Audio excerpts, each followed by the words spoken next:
You've seen them as heroes, brave pilots screaming through the stars, X-wings and ties dancing like fireflies in the night. But what you didn't see was the truth that no one wanted to admit. Your cockpit was a coffin, your ship thinner than paper, and your survival, a cruel lottery where the winner still lost their soul.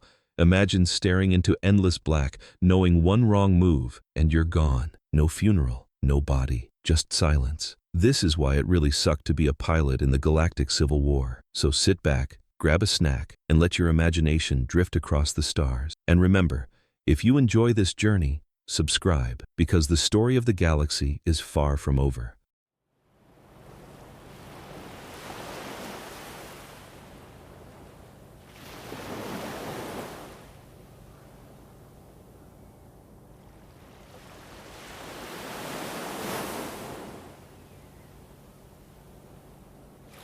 You open your eyes and the first thing you hear isn't silence. It's never silence. It's the hum of engines in the distance, the faint roar of transports taking off, the muffled cries of soldiers leaving behind families they'll never see again. The war is always there, not outside, but in your bones, in the way the air itself tastes metallic from the ships overhead. You were born into it. You didn't choose it. The galaxy chose for you. As a child, you watched the stars at night, and they never looked like diamonds. They looked like graves, each one glowing faintly, each one a reminder of a soul swallowed by the endless black. You remember your parents whispering about battles fought light years away. They spoke softly, as if the walls had ears, as if the empire itself could hear through the plaster and stone. And you remember their faces when they thought you weren't looking. They didn't look up at the stars with wonder. They looked up with fear. Even the ground beneath you never felt safe. The markets were filled with soldiers in white armor, helmets that hid faces, voices that came through distorted speakers. You could never see their eyes, and maybe that was worse than if you could. You felt small, always. Small in front of them, small under the shadow of their ships, small beneath a sky that seemed to promise nothing but war. You grew up running between crumbling walls, pretending your stick was a blaster, pretending your friends were squadrons of X-wings soaring in formation. But even in your games, someone always had to die. Even as children, you knew the rules of the galaxy. Someone always dies. Sometimes you'd argue, no, not me, I dodged the shot. But the truth hung heavy between you all. Dodging didn't matter. In the real war, there were no lucky escapes. The first time you saw a real battle, you weren't even old enough to understand the names of the ships. You remember the sky ripping open, green fire and red bolts clawed across the black. You remember the earth shaking beneath your feet as wreckage fell like meteors, pieces of men and machines alike. You tasted dust. You smelled the smoke. You felt your lungs tighten as you realized you weren't watching a movie. You weren't dreaming. This wasn't a game. This was war, and it was everywhere. And then, one day, it wasn't just in the sky. It came down to the streets. The blaster fire that had once seemed so far away crackled against the walls where you lived. You crouched in a doorway, shaking, the sound vibrating through your teeth. And for the first time, you understood something that would never leave you. Safety is a lie. The rebellion became a whisper in your life. Stories traded in hushed tones, names like prayers, Mon Mothma, Bail Organa, Saw Gerrera, heroes, villains, terrorists, saviors. It depended on who you asked. To you, they were shadows, just like the war itself. Sometimes the whispers gave you hope. Sometimes they terrified you, because you knew what happened to people who got caught helping the wrong side. Still, part of you dreamed. You dreamed of escaping your world, of slipping into the cockpit of a fighter, of becoming something greater than a body waiting to be broken. The stars that had once looked like graves now looked like gates. Maybe if you flew far enough, fast enough, you could break free. Maybe you could live in the space between fire and silence. But deep down, you knew. You weren't running toward freedom. You were running toward the war. You felt it every time you closed your eyes, every time the engines of a starship shook the walls, every time you caught your reflection in the cracked glass of a window. You weren't destined to escape the war. You were destined to become part of it. And when the recruiters came, when they set up their table at the edge of the square, when they promised you credits and adventure, you didn't even hesitate. You told yourself you were fighting for freedom. You told yourself you were making a choice. But in your heart, you knew the truth. There was never a choice. You were born into the war, and the war had been waiting for you. You signed your name, you felt the weight of the stylus in your hand like a shackle snapping shut. And in that moment, the stars didn't look like gates anymore. They looked like teeth, waiting to swallow you whole. The day you left your world, the air smelled of fuel and burning ozone. The shuttle was cramped, filled with faces like yours, young, eager, terrified. No one spoke much. Some tried to smile, to pretend this was an adventure, but you could see it in their eyes. Every one of them was thinking the same thing. Not all of us are coming back. When the engines ignited, your chest rattled. The ground shrank away. The planet itself pulled at you like it didn't want to let you go. And then suddenly, you were free, floating, suspended between the world you left behind and the void you were flying in. 2. You thought you would feel light. Instead, you felt heavier than ever. And for the first time, you understood something else. War doesn't just kill you. It claims you, piece by piece, breath by breath, until the person you once were is nothing but dust. You didn't choose this fight, but you were in it now, and you would never escape it. You close your eyes. You hear the whisper of the engines. You taste the metal in the air. You feel the cold seat pressing against your back. You tell yourself this is the beginning of something new. But in the pit of your stomach, you know the truth. This isn't the beginning. This is the end, and it's already waiting for you among the stars. And when the shuttle door opens, when the drill sergeants bark your name, when they tell you to step forward, you realize you've already stepped into the graveyard sky. That's why it sucked to be a pilot. But you don't know that yet. Not fully. Not until the next chapter of your life, where you will finally meet your coffin with wings.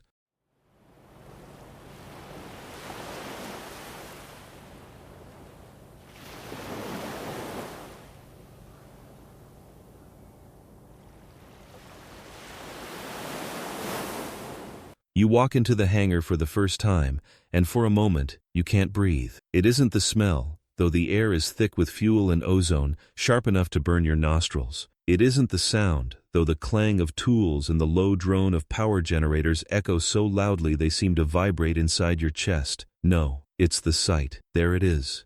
Your ship, your starfighter, the dream you've carried since childhood, waiting for you. And in that first second, you feel like a child again. The wings catch the light as if they were carved from glass, smooth and sleek, glistening like something divine. Its nose points toward the far wall of the hangar, like a spearhead ready to pierce the heavens. For a fleeting moment, you almost believe the stories, the posters, the recruitment speeches. For a fleeting moment, you think this is glory. But then you step closer. The illusion cracks as the lights flicker overhead. You see it not as a dream, but as it truly is. A shell, thin, hollow, fragile. You run your hand along the fuselage and the metal is cold, thinner than you imagined, almost brittle under your fingertips. You expected armor. You expected strength. Instead, you find paper. Paper stretched into the shape of a weapon, ready to fold, ready to burn. You swallow hard as the mechanic beside you wipes grease on his sleeve. He doesn't look at the fighter with awe. He doesn't look at it like salvation. He looks at it the way a gravedigger looks at a coffin. Functional. Inevitable. He mutters under his breath, "Don't get attached." You don't ask him to explain. You don't have to. You climb the ladder slowly, every step creaking, and you lower yourself into the cockpit. The canopy closes above you with a hiss, sealing you in.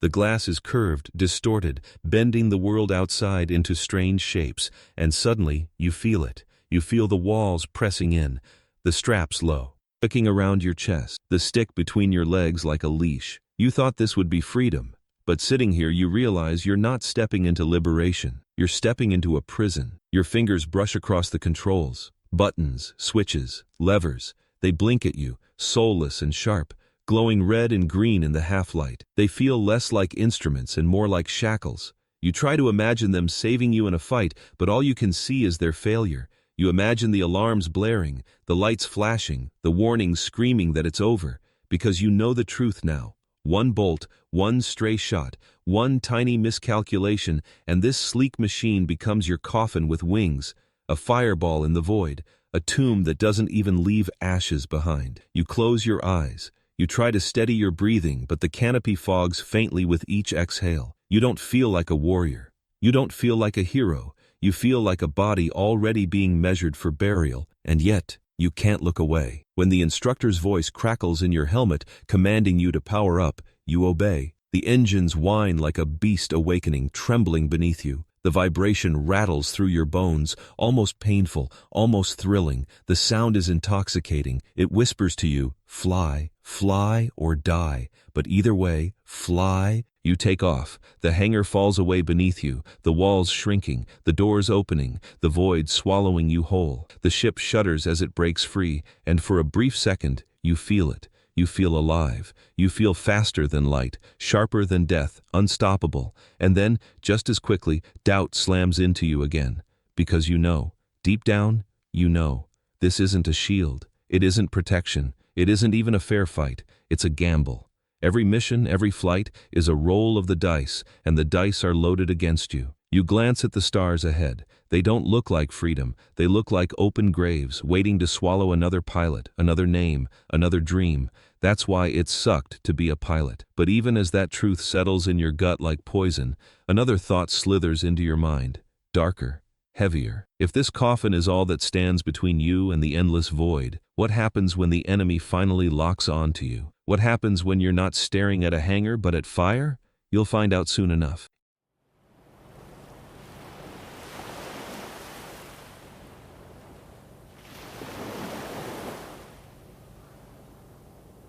You don't hear the first shot. You never do. It isn't like the holovids where dogfights are grand operas with soaring music and heroic timing. In real space, in real battle, death doesn't wait for the cue. Death comes first. It comes faster than thought, faster than fear. 1 second you're steady, hands wrapped tight around the controls, heart racing but still beating with rhythm. And then, green. A streak of light cuts the black open like a knife, so sudden, so savage you almost think you imagined it, but you didn't. That's not imagination. That's fire. That's death. Your cockpit blinks red in warning. The alarms wail like wounded animals, shrieking in your ears. A smell fills the cabin, acrid, sharp, the scent of circuits burning. The sound vibrates through your chest, rattling your teeth, and you feel it, the ship itself crying out. For a moment your hands don't move. For a moment you just stare at the stars, wide-eyed, caught in the shock, and then you realize you could already be dead. Your eyes dart to the side. A wingmate is gone, just gone. You didn't see the impact, didn't hear the scream. One moment their fighter was there, darting like a firefly across the void. The next, it's nothing. A smear of light, a brief flare of flame, then silence. And you understand it in your bones. In space, death doesn't announce itself. It doesn't roar. It doesn't warn. It just happens. And it happens before you blink. You grip the stick tighter, your knuckles pale, trembling. Sweat slicks your palms even though the air is cold, recycled, stale. Your throat is dry. You taste iron, though you don't know if it's from the air or from biting your lip too hard. The taste reminds you of blood, and suddenly you think of your own body floating in the void, weightless, broken, unseen. The stars aren't beautiful anymore. They aren't quiet. They're hunting you. Every glimmer feels like a muzzle flash. Every shadow feels like a predator's teeth. Your heart slams against your ribs as the comms explode with noise, panicked voices, clipped orders, bursts of static that almost sound like dying breaths. Someone shouts your call sign, but the words are lost in the storm. Someone else screams, then cuts off mid-syllable. You flinch, even though there's nothing to see. And that's when you feel it, the targeting lock. It's not physical. It's worse. It's invisible, intangible. But you know it's there. A hunter's gaze settling on you. The hair on your arms rises. Your lungs constrict. Somewhere in the void, a TIE pilot is watching you through his crosshairs. Calm, merciless, waiting for the right second to squeeze the trigger. You yank the stick. The ship groans in protest as you roll, dive, twist. The stars smear around you, the black turning into dizzying streaks. The engines roar. You push them harder, harder, harder, until it feels like your chest might cave in under the force. The straps dig into your shoulders, biting deep, and the blood rushes from your head until black spots swarm your vision. Another shot slices past you, green fire scorching the space where your ship was a second ago. You don't think. You can't. Thinking gets you killed. You move on instinct, on terror, on the raw animal urge to survive. Your breath comes ragged, shallow. Your body aches with tension. And still, the hunter follows. You can feel him. The shriek of his engines echo across the void, a predator chasing prey, and you know you're the prey. Your mind fractures. Half of it screams at you to keep flying, keep dodging, don't stop, don't think. The other half whispers something colder, sharper. It doesn't matter. You can't outrun this. Not forever. And in that moment, you see it clearly. Your fighter isn't freedom.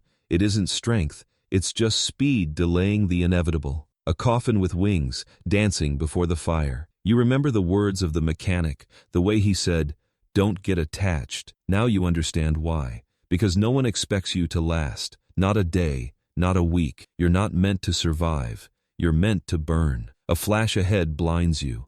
Another fighter explodes, shards of metal spinning like knives in the void. The blast rocks your ship, rattling your teeth, slamming you against the seat. Your ears ring, your vision blurs. You bite back a scream as debris scrapes your hull, sparks flashing across your canopy. And all you can think is, "I'm next, I'm next, I'm next." The alarms wail again. A panel sparks at your side, the smell of ozone choking your lungs. You slap at the controls, desperately trying to stabilize, and for a split second you imagine what it would feel like. Your ship spiraling, fire ripping through the cabin, the glass cracking, your body flung into the stars, frozen in silence. You imagine your family back home, never knowing what happened, just a name erased from the roster, just another pilot gone. And then, miraculously, you pull up. The engines scream but obey. The alarms quiet. The lock fades. Somehow, impossibly, you're alive. But you know the truth. This wasn't skill. This wasn't bravery. This wasn't the force. It was luck. A cruel coin flip in the void, and this time, you were the one who lived. This time, you steady your breathing, but your hands won't stop shaking. You try to remind yourself that you're a soldier, a pilot, a fighter for freedom, but all you can feel she's the fear. All you can hear is the silence of those who didn't make it. All you can see are the stars, endless and merciless, waiting for you. That's why it sucked to be a pilot. And as you drift back into formation, as the comms crackle with the next set of orders, you realize something even darker. This was just a skirmish. Just a taste. The real battles, the ones that would decide the fate of the galaxy, are still ahead. And in those battles, fire won't just brush past you. It won't just scare you. It will consume you. You close your eyes. You take a breath. And as the squadron surges forward into the abyss, you can't escape the thought. What happens when the next bolt doesn't miss? You'll find out soon enough.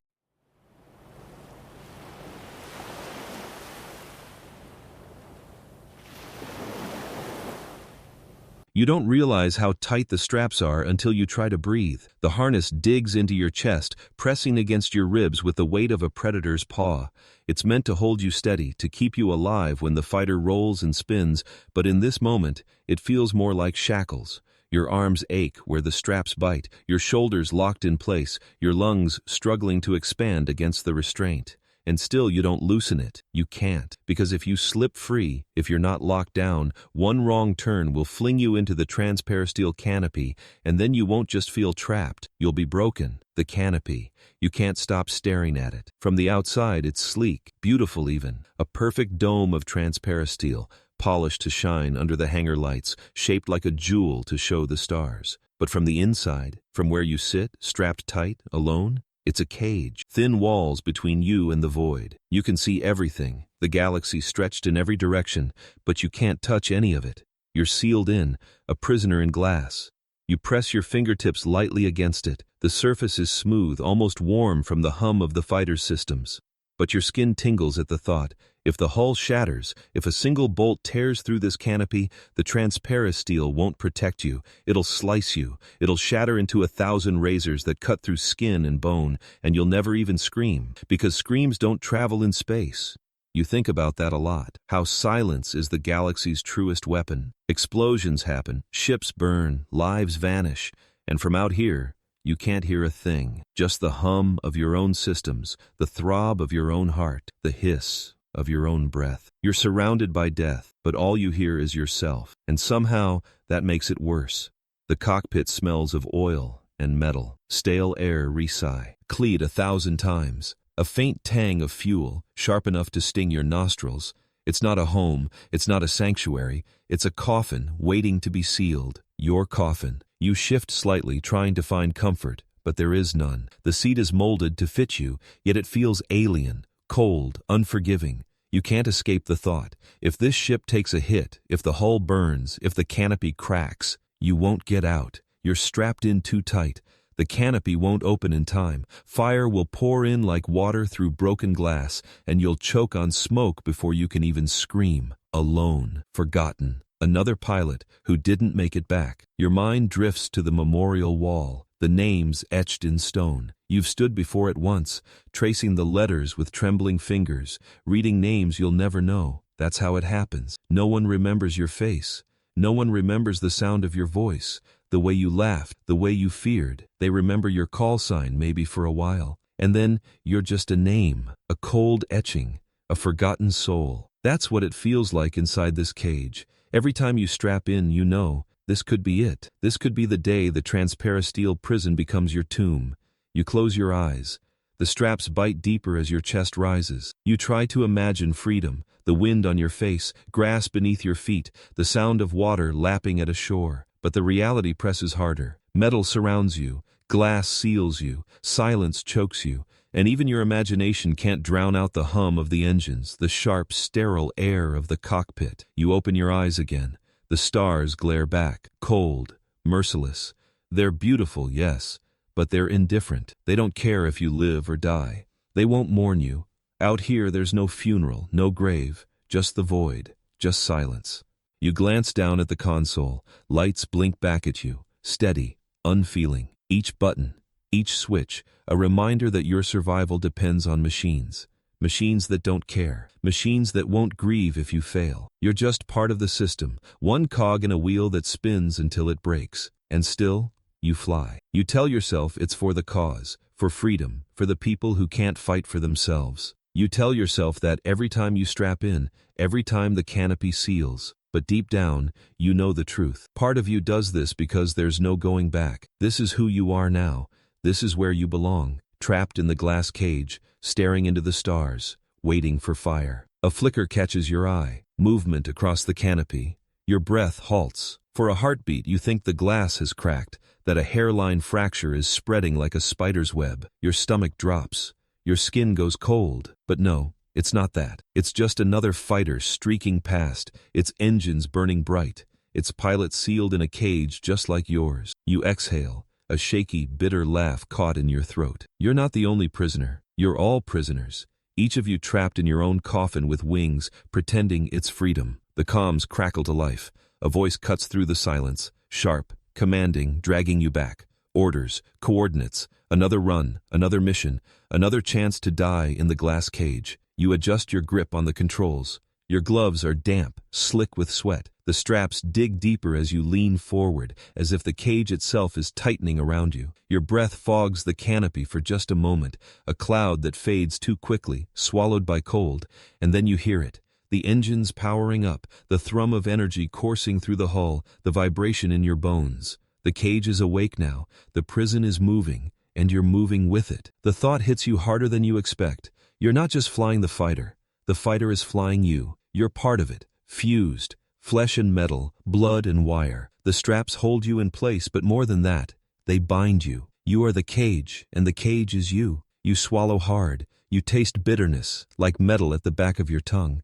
The canopy blazes with reflected starlight, each spark a reminder that fire is always waiting. You want to scream, to tear at the straps, to claw your way free, but you don't. You can't, because deep down you know you'll strap in again tomorrow, and the day after, and the day after that, until the day you don't come back. That's why it sucked to be a pilot. The engines roar louder now. The squadron begins to form up, ships sliding into position. You fall into line, just another silhouette in the void. From the outside, it looks disciplined, orderly, brave. But from the inside, from where you sit, it's just a row of cages, each one carrying a soul who knows they may never come home. The stars stretch ahead, cold and endless. You grip the controls tighter. The straps hold you down. The cage surrounds you. And somewhere, deep inside, a voice whispers the truth you can't ignore. The canopy isn't just your prison, it's your coffin. And soon, it will close for the last time.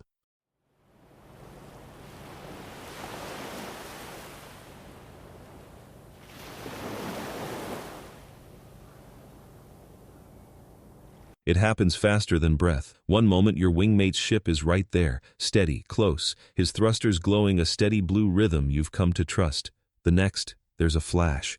Green streaks slice across your vision, too fast to track, too sudden to dodge. They slam into his fuselage, and in an instant, he's gone. No scream, no warning, just light. A blinding eruption that burns into your retinas, a fireball tearing itself apart in absolute silence.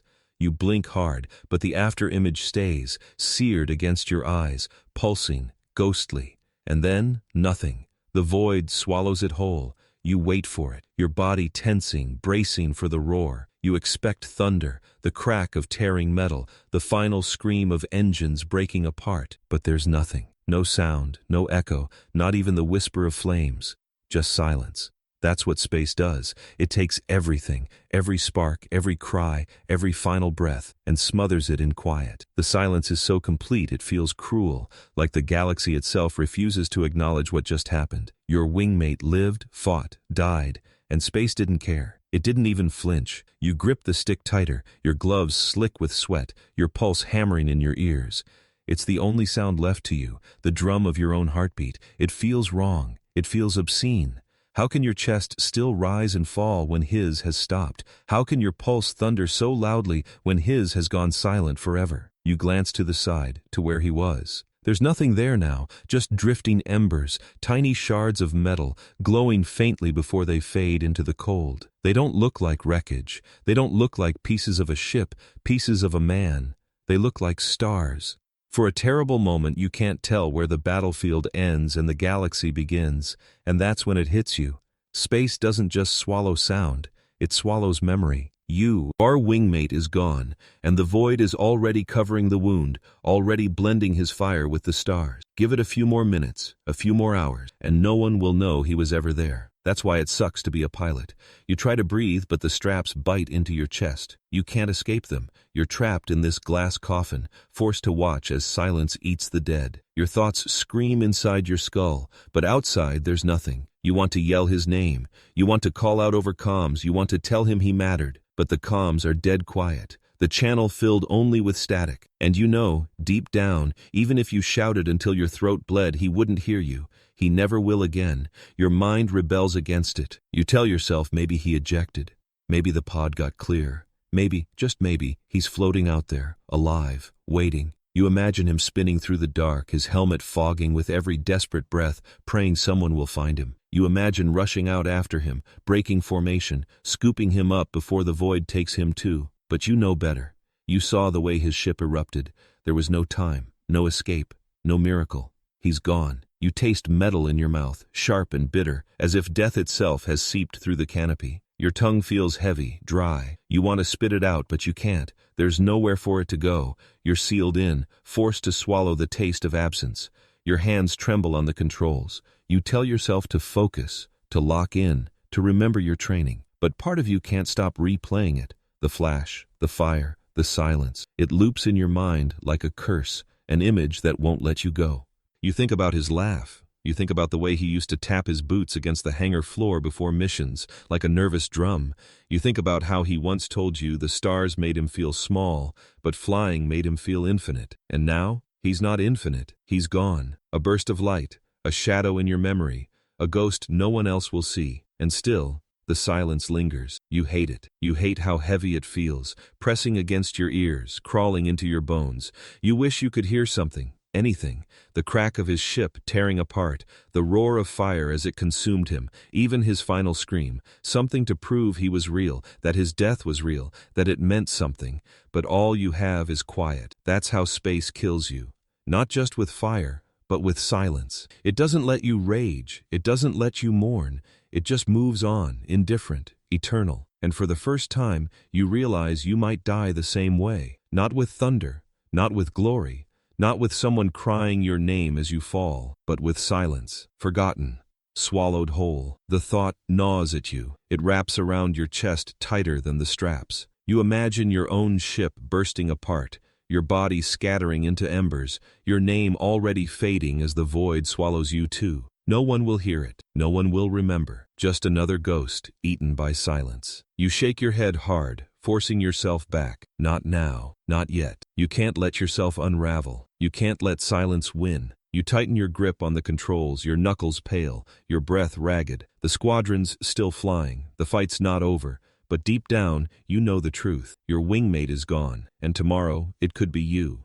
That's why it sucked to be a pilot. Your comm crackles. A voice cuts through, distant, hollow. Stay in formation. You nod, though no one can see you. You line up with the others, but Our eyes keep drifting back to where he was, where the silence swallowed him. You can't stop staring at the emptiness, as if part of you hopes he'll reappear. He won't. The stars stare back, cold, merciless. And then, movement. A flicker at the edge of your canopy. A shadow cutting across the light. You jerk your head, your breath catching, your pulse spiking. For a second, you think it's him. For a second, you think maybe he survived. But it isn't. It's something else. Something darker. Something hunting. And before you can blink, before you can even process what it is, your sensors scream. Incoming.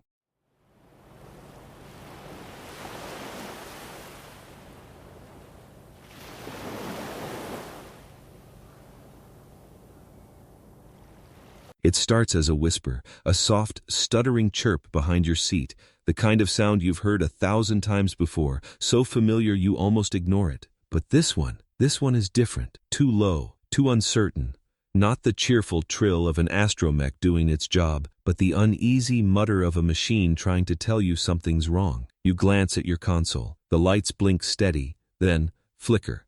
Just for a second. One green bar stutters red before correcting itself. Shields, you blink hard. Maybe it's nothing, maybe it's a glitch. But in this war, glitches kill faster than blasters. The astromech beeps again, sharper this time, urgent, afraid. You twist in your seat as much as the straps allow, craning your neck toward the little dome behind you. It spins, clicks, its sensor swiveling toward the stars like a nervous eye. Your droid doesn't have a face, but somehow you can feel its panic. And panic in a machine means death for you. The fighter shudders. Not much, just a tremor in the frame, a quiver that ripples through your bones. The sound is worse. A cough, a sputter. The engine, once a steady roar, now hiccups like a dying heart. Your teeth rattle from the vibration, the straps cutting deeper into your chest. You curse under your breath. Machines. You were told they were reliable, unshakable, built for war. You were told to trust them with your life. But sitting here, the engine choking, the shields flickering, the astromech screaming warnings, you realize the truth. Your best friend in this war is also the thing that might kill you first. You slam a switch. The engine coughs again, louder this time, like it's choking on its own fire. The smell creeps in next. Acrid, sharp, metallic, burnt wiring. The stench crawls into your nose, coats the back of your throat, makes you gag. You taste it on your tongue, bitter and wrong, the taste of something breaking. Come on, you whisper, though the ship doesn't hear you. Machines don't care about prayers. The console flares again, warning lights now, angry and relentless. Shields at half strength, power fluctuations, hull stress. Each blink feels like a countdown, every alarm a funeral bell, and your astromech keeps screaming. Its beeps are frantic now, sharp and clipped, like a cry you can't understand. You slam another switch. Nothing. Another. Still nothing. You pound your fist against the console, the sound dull and hollow in the sealed cockpit. Don't you do this to me, you hiss. Not now. But the fighter doesn't care. The fighter doesn't answer. You remember what the mechanic said once, in a tone far too casual. Ships don't kill people. Failures do. You laughed at the time. Now you know what he meant. Machines don't betray you with malice. They betray you because they don't feel at all. That's why it sucks to be a pilot. You try to steady your breath, but every inhale drags more of that burnt metal taste into your lungs. Your gloves are slick now, sweat dripping down your palms, sliding under your cuffs. Your heartbeat thrums louder than the engine sputter, but neither sound brings comfort. They both remind you of the same truth. Everything breaks. Flesh breaks. Metal breaks. And out here, in this coffin with wings, when the machine breaks, you break with it. A sudden jolt slams you against the straps. Your head whips to the side, helmet cracking lightly against the canopy. Stars blur for a moment, a dizzy smear of light. You blink hard, trying to refocus, but the warning lights won't stop flashing. The shields die completely. The console screams red. The astromech howls like a wounded animal. And in that moment you feel naked, exposed. No more buffer, no more protection. Just thin hull plating between you and fire. You think about how ironic it is, how you trained for the enemy, for the dogfights, for the laser fire. No one told you your own ship might try to kill you first. You glance at the astromech again. For a heartbeat, you almost hate it. This was supposed to be your partner, your lifeline, the one that watched your back while you flew blind. And now, its desperate beeps are just another reminder of how fragile you are, how fragile everything is. You want to rip it out of its socket, to scream at it for failing you. But deep down, you know it's not the droid's fault. It's the war. The war doesn't care if your engine burns out or your shields collapse. It doesn't care if a bolt hits you or if your hyperdrive chews itself apart. The war just wants you dead. The fighter lurches again. Harder this time. A grinding screech echoes through the frame, metal protesting, alive with pain. The vibration rattles through your spine, sharp enough to hurt. You grit your teeth, knuckles white on the stick. Every instinct tells you to run, to break formation, to get out before the coffin closes. But where would you go? There's nowhere safe. The stars aren't safe. The void isn't safe. Even your own ship isn't safe. That realization cuts deeper than any enemy fire ever could.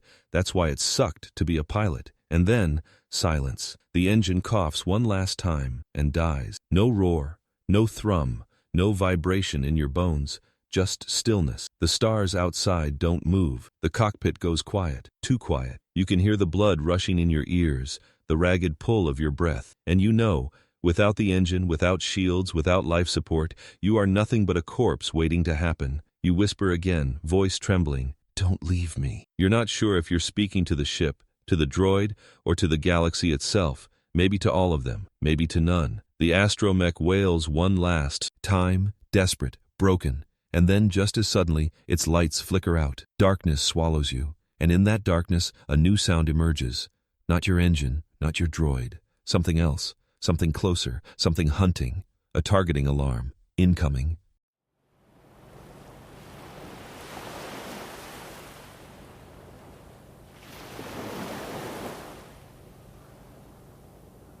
It feels like peace. The cockpit around you hums steady, the vibration gentle, almost soothing. Outside the transparasteel canopy, the stars don't flicker or flare or try to kill you. They stretch, bend, dissolve into streams of light, and then the streams twist themselves into the familiar blue tunnel. Hyperspace, a corridor carved through eternity. A safe passage carved by ancient math and desperate hands. To your eyes it almost looks like sanctuary. But you know better. You've heard the stories. The pilot who miscalculated by a fraction of a decimal, the crew that trusted a faulty Navi computer, the squadron that jumped too close to a gravity well. They all disappeared. Not in fire, not in the sudden agony of blaster bolts, but in silence. Gone. Lost. Their ship still out there somewhere maybe, spinning forever. No destination, no way back. A coffin that doesn't even need walls, just velocity. That's the truth behind the tunnel. Hyperspace looks like peace, but it's a beautiful lie. The blue swirl mesmerizes you anyway. You can't help it. The light plays tricks, pulling your eyes deeper, making you feel like you're falling forward, even though you're strapped tight in your seat. The hum of the hyperdrive is steady now, but you don't trust it. Every vibration feels like a heartbeat you can't control. Every flicker of light makes you wonder if the tunnel will collapse. And you've seen it collapse before. The memory slams back without permission. Another jump. Another day. Your wingmate ahead of you, his fighter sleek and steady as yours. Then the tunnel around him cracked, not shattered, not like glass, but like fabric tearing. 1 second he was there, the next he was gone. No scream, no signal, just gone. You stared into the blue void where he should have been and realized the tunnel didn't care. Hyperspace doesn't grieve, hyperspace swallows. That's why it sucked to be. A pilot. You take a slow breath, but even the air tastes different in hyperspace. Thinner, recycled too many times through filters that always smell faintly of ozone. You lick your lips, but your tongue is dry, like the taste of fear won't wash out no matter what you do. Your gloves squeak against the throttle when you shift your hand, sweaty leather sliding against metal. You tell yourself you're in control. You tell yourself the Navi computer is perfect. You tell yourself lies, because that's the only way to survive this lie. The hum deepens. You feel it in your chest now, in your ribs, in the hollow of your throat. It's almost like a chant, a low mechanical voice reciting the math that keeps you alive. But what if it falters? What if the voice stutters mid-sentence? What if the equation forgets you exist? Your eyes drift back to the tunnel. It doesn't look natural. You know it isn't. The galaxy isn't meant to bend like this. The stars aren't meant to smear like wet paint across a canvas. Hyperspace is a wound, ripped open so ships like yours can slip through, and every wound has edges. Every wound can close. If it does, what happens to you? Do you snap back into real space in the heart of a sun? Do you scatter atom by atom across the void? Or do you keep falling forever, trapped between places that were never meant to touch? You try not to think about it, but that's the curse of hyperspace. With no enemies to shoot at, no alarms to silence, no wings to protect, you're left alone with your thoughts. And thoughts are worse than blasters. Thoughts cut deeper than lasers. Your breath fogs your visor for a moment. You wipe at it, annoyed, but it only smears the view. The tunnel beyond looks warped now, jagged at the edges like it's trembling with you. Maybe it is.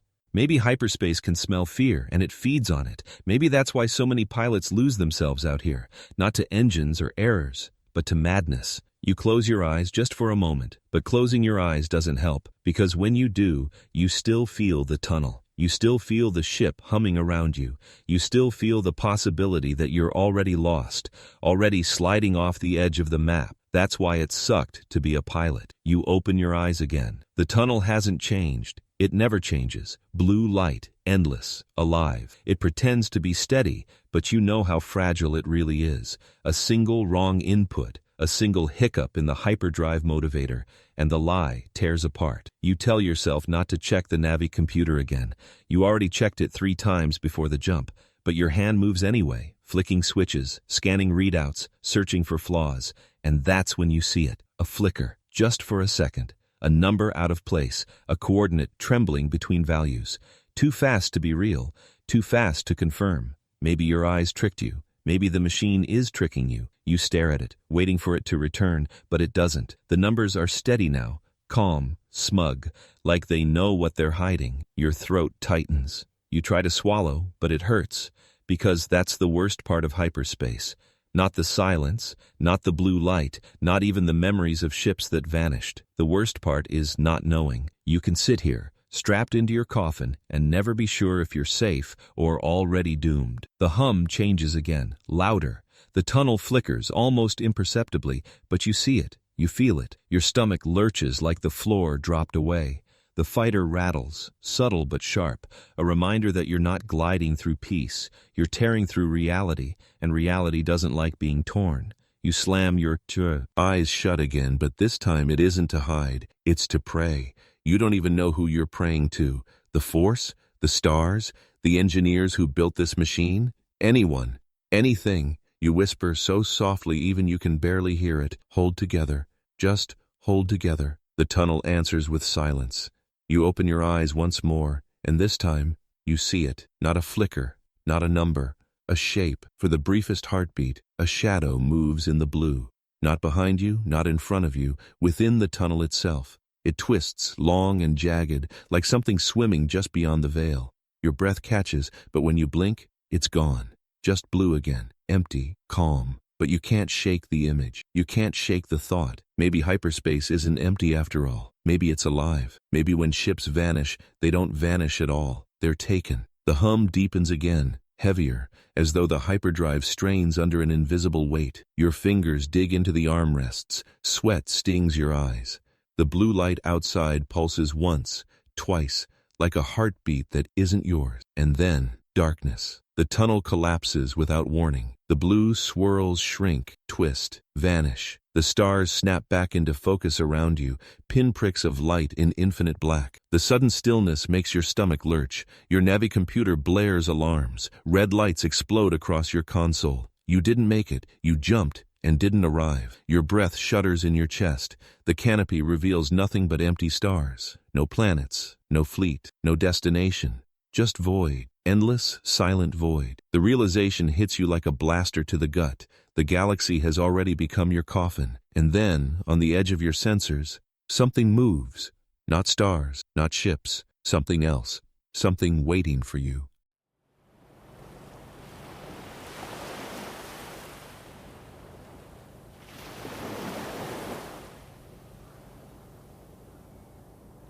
You hear their voices before you see their faces. The hangar echoes with laughter, sharp and nervous, like metal tools clattering against durasteel. The sound doesn't belong here, not in this place that smells of oil and burnt coolant, not under the looming shadows of fighters lined up like coffins waiting for their next occupant. And yet, you hear it. Laughter, the sound of life in a place made for death. When you step onto the deck, the others look up. Some smile, some don't. A few nod, offering you the kind of acknowledgement that isn't warmth so much as survival. Because you're one of them now. Another pilot in the squadron. Another body to fill the empty seat that someone else left behind yesterday. You know how it works. They give you names. Not full names. Not the ones whispered at birth. Not the ones their parents gave them when the galaxy was still quiet. No, these are clipped, hardened, shaped to fit the comms. Viper, Talon, Frost. Words meant to be shouted through static. Words meant to survive in the seconds before a scream. You listen,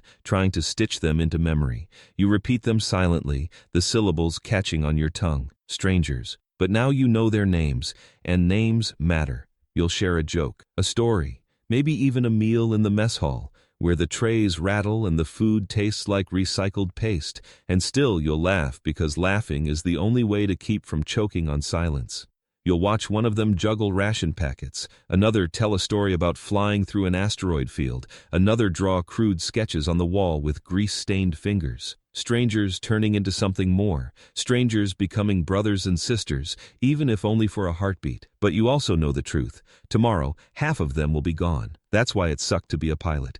You sit among them, trying to smile, trying to blend into the aura. Hear them. Their words flow fast, overlapping, carrying the illusion of safety. Someone shoves a cup of caf into your hands. It's bitter, scalding, the kind of heat that burns your tongue but feels alive anyway. You drink it because the warmth reminds you you're still here. The laughter bubbles again, louder this time, and for a second you almost believe it. Almost. But your eyes keep drifting to the empty bunks at the edge of the room, spaces where someone once slept, sheets still creased, as if they just stepped away and will be back soon. But you know better. You know they won't. Their names are already etched onto the squadron's roster in red. Their fighters already cooling in the hangar, marked for reassignment. Their laughter already fading in memory. You glance at the faces around you, and you wonder, which of them will vanish tomorrow? Which of these voices will be swallowed by silence? Will it be the one who keeps telling jokes? The one who hums while polishing their helmet? The one who eats too fast, like the food might disappear? Or will it be you? The thought sticks like a shard of glass in your chest.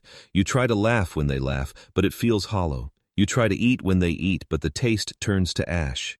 You tell yourself not to care, not to get attached. But how do you not? How do you look someone in the eye, hear their name, share their story, and then pretend it doesn't matter when they're gone? You can't. That's the cruel truth of this war. The Empire doesn't just kill pilots, it kills bonds. It kills friendships before they can bloom. It kills the idea that tomorrow is promised. And yet, you cling to it. You memorize their names anyway.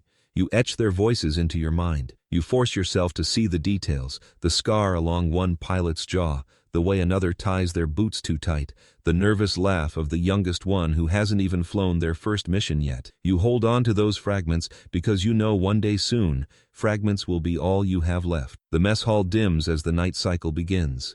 Pilots drift to their bunks, voices fading into the hush of machinery. You lie in your cot, staring at the ceiling, listening to the low hum of life support systems. The air smells faintly of sweat and coolant. The mattress under you is thin, almost useless, but it's not the discomfort that keeps you awake. It's the names. They echo in your skull, a litany, a prayer, a curse. You whisper them softly one by one, as if repeating them will keep them alive. But deep down, you know it won't. Tomorrow will come, and tomorrow the galaxy will ask for more blood. When you close your eyes, you see them already gone. Ships exploding in silence, canopies shattering, bodies tumbling into the void never to be found. You see their names vanish from your lips like smoke. You wake before the alarm. The hangar lights are already bright, harsh against your tired eyes. Pilots gather in a loose line, helmets tucked under their arms, voices quieter now.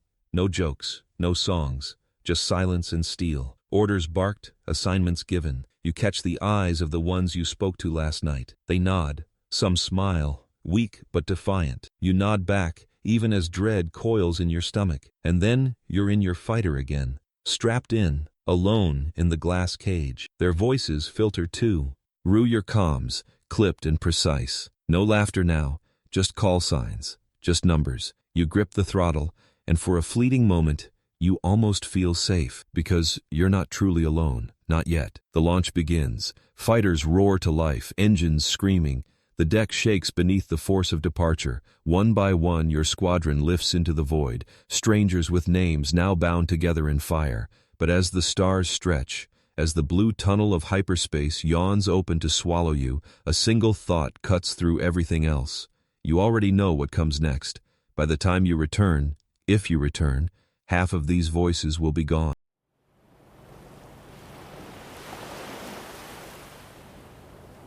It doesn't begin with sound, it begins with light. At first it's just a flicker, thin streaks across the black canvas of space, too sharp to be stars, too fast to be meteors. Then the flicker becomes fire. Red lances tear across your canopy, stretching so close you swear you feel the heat on your face. In the next heartbeat, the flicker is everywhere, filling your eyes until you can't tell where the galaxy ends and where death begins. That's how battles start. Not with an announcement, not with a warning, but with the sky bleeding red. Your hands tighten around the controls as alarms explode inside your cockpit. The panels scream at you in jagged bursts of sound, overlapping, each one louder than the last, until the noise feels like it's inside your skull. Shields down to 70%. Enemy lock. Collision alert. The machine doesn't care that you can't process them all. It just shouts, demanding, commanding, drowning you. You try to breathe, but your chest feels heavy, like someone's pressing a Durasteel plate against it. Every inhale tastes metallic, dry, coated with the bitter tang of recycled oxygen. Sweat stings your eyes and soaks your gloves, slicking your grip on the stick. You can't even wipe your face, not with the restraints locking you in place. You're trapped in your glass cage, forced to watch as the galaxy itself turns into fire. Outside, engines scream, fighters slash past, blue contrails spiraling, twisting, colliding. You glimpse a familiar hull beside you, your wingmate, their ship cutting sharp through the chaos. Relief flares in your chest. You're not alone. You're part of something bigger. Then their cockpit erupts in red light. One moment they're there, the next they're gone. No sound, no echo, just fire swallowing metal. Fire swallowing flesh. The explosion flares bright enough to blind you, painting the inside of your canopy crimson. The aft image burns into your vision, seared into your brain like a scar you'll never wash away. You choke back a sound that isn't words, not even a scream, just the noise of something breaking inside you. But the battle doesn't pause for grief. It doesn't wait for you to mourn. The void swallows your wingmate without hesitation, and then the red fire turns toward you. That's why it sucked to be a pilot. You dive. The stick jerks beneath your hands, the ship groaning in protest. Gravity claws at your chest, pulling your stomach into your throat. Stars twist and blur, smeared across your vision like wet paint. You yank left, then right, the canopy rattling, alarms screeching. You don't think. You can't think. Instinct is all that keeps you alive, raw muscle memory carved into you by drills and desperation. Blaster fire rakes across your shields. The light floods your cockpit, bathing everything in red. It feels like drowning, like sinking into blood. Every hit rattles your bones, vibrating through the seat, through your spine, through your teeth. You taste copper even though you're not bleeding. Not yet. The comms erupt in voices, shouts, call signs, coordinates, but the static cuts them apart, shredding words into fragments. You hear your name once, sharp, desperate, then swallowed by noise. You try to respond, but your throat closes. Your voice feels too small against the chaos, too fragile to matter. Your vision narrows. The world outside becomes streaks of fire, every direction filled with red. There's no horizon, no up, no down, just drowning. You're swimming through a sea that wants to choke you, a tide of lasers dragging you under. The canopy vibrates with every impact, every near miss, until it feels like the glass itself might crack. You imagine it shattering, fragments slicing into your face as the void rushes in. You imagine suffocating before you can even scream. Yo. You push harder. The engines howl. The controls fight you, stiff and stubborn, but you don't let go. You can't. Not when letting go means silence.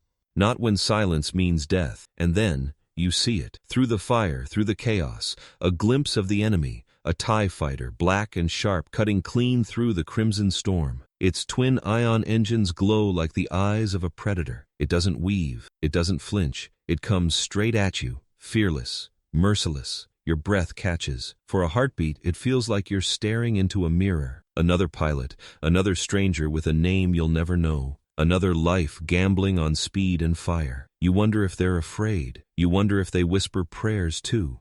You wonder if their hands shake inside their gloves, if their heart pounds as violently as yours. The thought is gone as fast as it comes, because their blasters flare red, and you're drowning again. You yank the stick, engines screaming, wings trembling as the TIE's fire misses by centimeters.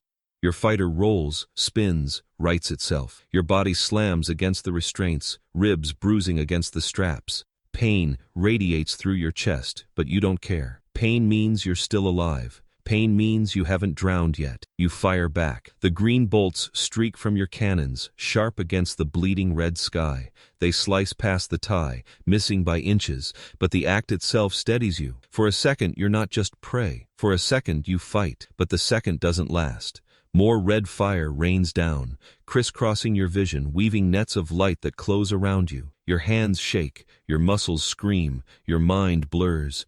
Every direction is fire, every escape is blocked. The sky bleeds and you bleed with it. You think of the mess hall, of laughter, of names whispered in the dark, of promises you didn't say out loud because you knew how fragile they were. You think of the ones already gone, their faces burned into memory. You wonder if you'll join them tonight. That's why it sucked to be a pilot. The alarms change pitch, a piercing shriek, sharper than before, shields critical, hull integrity at risk. Your cockpit floods with red warning lights, as if the galaxy itself mocks you, painting you with the same color it uses to kill. You don't want to die like this. Not in silence, not in a coffin with wings, not with your name already forgotten. Your vision swims, your breath ragged, your body trembling, but your hands don't stop moving. You keep flying, because if you stop, the fire wins. And then, through the chaos, you see something impossible. The red light parts, just slightly. A narrow corridor opens between the fire, a path barely wide enough for your fighter. It's not safety, it's not salvation, but it's a chance. You slam the throttle, engines roar.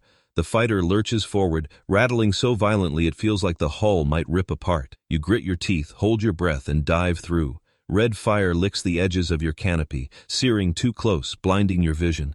The alarms reach a fever pitch. Your ship screams as if alive, as if begging you to stop, but you don't. You can't. And then, silence. You burst through the firestorm, leaving the bleeding sky behind you.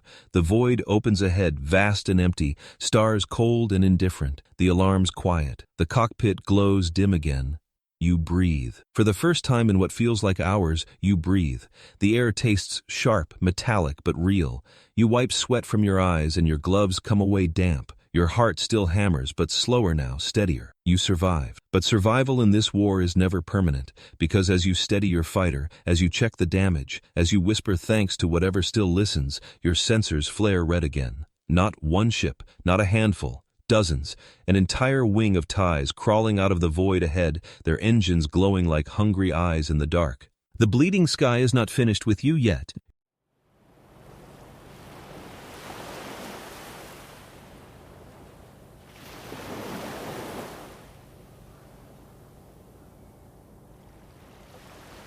It begins with a sound that isn't a sound, not something your ears hear, something your bones feel, a vibration that slips past the metal of your cockpit and burrows straight into your spine. A shriek, high and piercing, tearing across the void, cutting through silence like claws on glass. At first it feels distant, like thunder rolling in from far away, but then it swells, louder, closer, sharper, until it isn't thunder anymore. It's the cry of something alive, something hunting. That's when you see it. A flash of black, twin wings, sharp as blades, engines glowing like the eyes of a starving predator. It doesn't glide, it doesn't drift. It slices the void apart, screaming as it moves, its howl chasing after it like a curse. You know that sound. Everyone knows it. The howl of the hunter, the song of the TIE. Your stomach knots. Your hands tighten around the stick. Because that shriek means one thing: you've already been chosen. The fighter rips past you, close enough that your canopy rattles in its wake. The sound tears through you, louder than the alarms, louder than your own pulse hammering in your ears. You don't even have to look at your sensors to know. It's circling back. The predator doesn't miss. It only plays. You dive. The engines roar, the G-forces slamming you into your seat, ribs screaming beneath the straps. The air tastes recycled and bitter, each breath shallow, each inhale scraping your lungs raw. You pull left, then cut down hard, your ship rattling like it might shake apart. But the howl follows. Always the howl. It doesn't matter how fast you go. It doesn't matter how sharp you turn. You can feel it stalking you, shadowing every move just outside your vision. You glance over your shoulder, desperate, and there it is, sliding into place like a wolf herding its prey. Its howl rises again, that sickening shriek echoing in the void, and you swear you so. And feel its breath on the back of your neck. That's why it sucked to be a pilot. Because battles weren't duels. They weren't about skill or honor. They were hunts. And in hunts, someone always ran, and someone always died. Your hands are slick inside your gloves. Sweat drips down your jaw, stings your lips with salt. You whisper something, though you don't even know what. Maybe a prayer. Maybe a curse, maybe just a plea for this nightmare to end. But the void doesn't answer. The void never does. The TIE fires. Scarlet light rips past your canopy, so close you can feel the heat on your skin. The bolts miss by inches, but they're not meant to hit. Not yet. This is the chase. The predator doesn't kill quick. It kills slow. It waits until your fear is ripe, until your breath comes ragged, until you're so heavy with panic that when the final shot comes, you almost welcome it. You roll, you dive, you climb. Your body strains against the turns, blood rushing from your head, vision tunneling at the edges. Your fighter screams in protest, metal groaning, panels rattling loose. You're not flying anymore. You're running through a sky that wants to kill you, with a howl that never stops. The sound is everywhere. It fills your ears, your chest, your skull. It's inside you now, burrowed into your bones. You think of all the times you heard that shriek from a distance, all the times you swore it wouldn't be you, not this time, not today, and yet here you are, drowning in it, unable to escape. That's why it sucked to be a pilot. Your sensors flare red, lock acquired. The words burn across your display, merciless, final. The predator has chosen its moment. You yank the stick, pull every trick you've ever learned, every desperate maneuver, every suicidal roll, but deep down, you know, it's not enough. It was never enough. The howl sharpens, the predator closes in, and then something explodes. Not you, not yet, but close, too close. A wingmate dives into the fray, cannons blazing, streaks of green slicing across the void. The TIE veers just slightly, just enough. Its howl warps, shifts, spins away for a heartbeat. Relief crashes into you, violent and dizzying. You're not alone, not this time. You gasp, air ragged, chest aching. You shout something into the comms, though you don't even know what. Thanks, warning.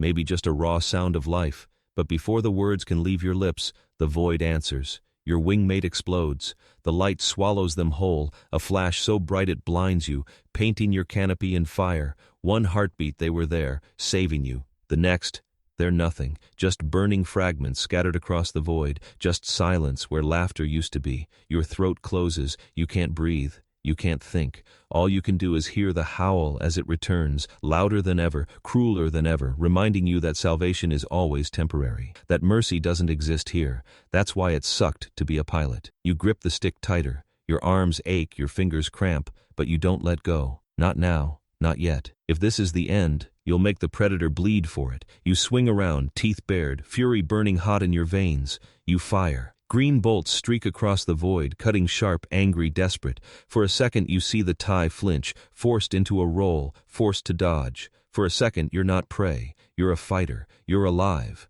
But seconds don't last. The howl rises again, closer than before, sharper than before.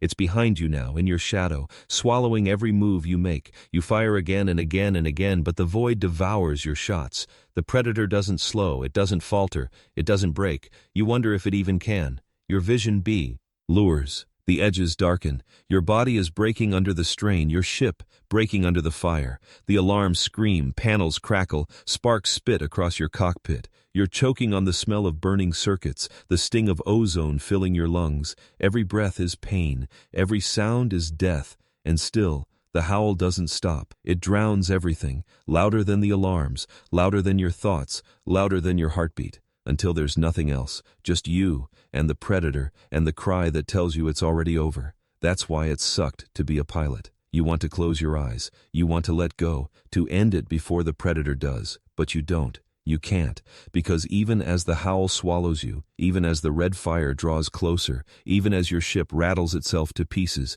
you keep flying, because flying is all you have left. And then, something changes. Through the noise, through the panic, through the blood pounding in your skull, you hear another sound, low, distant, growing. Engines. Not the howl of the predator, something else, something bigger. You glance at your sensors, and your breath stops. Because out of hyperspace, tearing into the void with a flash of blinding blue, an entire Star Destroyer arrives. Its shadow swallows the stars, its guns already shifting toward you. The howl was never the end. It was only the beginning.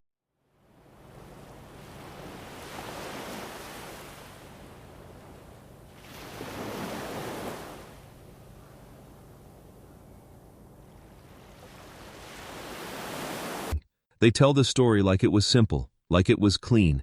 A single shot fired down a trench, a single hero guided by the Force, a single moment that toppled an empire. That's the version they remember. That's the version they cheer for. That's the version they sing in cantinas, lifting mugs of ale to the stars as if the galaxy itself became brighter with one pull of a trigger. But you know the truth. You were there. And the truth is uglier, dirtier, bloodier. Because behind every clean story, behind every legend, there are bodies no one counts. There are names no one says. There are screams no one hears. The truth is this: glory is always made of corpses. You close your eyes and you're back in that cockpit, strapped in, breathing through your teeth, tasting copper from where you bit your tongue. The alarms are still ringing in your skull, even years later. You can still feel the vibration in your bones, the way the metal of the ship rattled like it was begging to fall apart. You weren't flying toward glory. You were flying toward death, and you knew it. Everyone knew it. But no one said it. The briefing room had been quiet before the battle. The air was stale, smelling of sweat, recycled oxygen, and the faint chemical sting of ration packs left too long in corners. Faces turned pale under the harsh glow of the lights. Strangers, friends, people who would be gone by morning. You remember looking around, catching someone's eye, nodding like you were both ready. But inside, your stomach was twisting into knots, your hands shaking so badly you had to clench them into fists. No one wanted to admit it. No one wanted to break the silence. But deep down, you all knew the truth. Most of you weren't coming back. That's why it sucked to be a pilot. They told you the plan. The trench run. The weak point. The one shot that could end it all. And maybe you wanted to believe it. You needed to, because otherwise you were just signing your own death warrant, climbing into a coffin with wings and launching yourself straight into the teeth of a monster that had already devoured countless worlds. But the Death Star wasn't just a station, it was a nightmare made real, a moon that killed suns, and you were just flesh and bone. When you launched, the void swallowed you whole. Stars spun across your canopy, brilliant, indifferent. The comms crackled with voices, half nervous, half brave, but they all sounded thin, like ghosts already fading. The closer you flew, the more the Death Star filled your vision, until it wasn't just a shape anymore. It was everything, a horizon of steel, endless and merciless. You felt like you were being swallowed by the belly of a god. And then the battle began. Engines screamed, turbo lasers lit up the void, painting it in red and green. Your squadron broke apart, scattered like sparks in a storm. You followed orders, banking hard, diving fast, but every move felt like chance, like rolling dice against death. The smell of ozone filled your nose as energy bolts crackled past, some so close they sizzled against your shields. You tasted fear, bitter, sharp, metallic, like blood on your tongue. One by one, the voices on comms went silent. A joke mid-sentence cut off by a scream cut off by static cut off by silence. You kept flying because you had to, but every silence carved into you. Every silence was another face you'd never see again, another seat left empty in the mess hall, another laugh you'd never hear. That's why it sucked to be a pilot, because heroes are only remembered when they succeed. Everyone else just burns in silence. You remember the trench, the way it closed around you, walls of steel towering on either side, turbo laser fire raining down from above, the sound of your own breathing, ragged and harsh inside your helmet. Your hands locked so tight on the stick they cramped. Ahead of you, wings clipped by fire. Behind you, screams swallowed by the void. The trench wasn't a path to glory. It was a grave dug in metal, waiting for bodies to fill it. And bodies came. Ships erupted in fire, scattering debris that tumbled alongside you. Pieces of friends brushing against your hull before vanishing into the abyss. You wanted to look, you wanted to scream, but you couldn't, because if you looked back, you'd never look forward again. You pressed on, but even pressing on didn't mean living. It only meant dying later, because death was everywhere. In the crosshairs of the turrets, in the shriek of the TIE fighters diving in the hum of Vader's ship, cold and merciless, sliding into your shadow. Death had no face, no warning, no mercy. And yet it was always there, pressing closer with every heartbeat. That's why it sucked to be a pilot. You weren't a hero, you were a number, a sacrifice. A body to pile high enough that maybe, just maybe, someone else could crawl over and take the shot that mattered. And the shot did come. The legend did happen. One torpedo, one exhaust port, one miracle guided by the Force. The galaxy erupted in cheers. The Death Star fell. The stories spread like fire. The name of the hero etched into history. But history never etched yours. No one sang of the pilots who died screaming in the trench. No one toasted to the squadrons that never came back. No one remembered the way the void smelled of burning metal, or the way silence ate the comms until you wanted to rip your headset off just to make it stop. Because the galaxy only remembers victory. It never remembers the cost. You sit now in the quiet, years later, and you can still see their faces. You can still hear their voices. Some laughing, some nervous, some swearing they'd live forever. You carry their ghosts inside you, every one of them, because they didn't die for glory. They didn't die for stories. They died because they were told to climb into a coffin and fly straight into hell. And the galaxy forgot them. That's why it sucked to be a pilot. You want to scream it. You want to shout their names into the stars until someone, anyone, remembers. But your throat stays closed. Because deep down, you know the truth. The galaxy doesn't want to remember the corpses. It only wants the glory built on top of them. So you sit in silence. And silence is the cruelest part. Because silence means they're gone. Silence means they're forgotten. Silence means they only live inside you, in a memory no one else shares. Until the comm crackles again, your blood runs cold, your body stiffens, because the voice you hear isn't one of the old ones. It's new, young, bright, the same tone you once had, the same hope, the same naivety. Orders just came in, another run, we're going in again, and you realize nothing has changed. The coffins still fly, the corpses still pile, the glory still eats them all, and you wonder, as the engines roar once more, if this time it will finally be yours.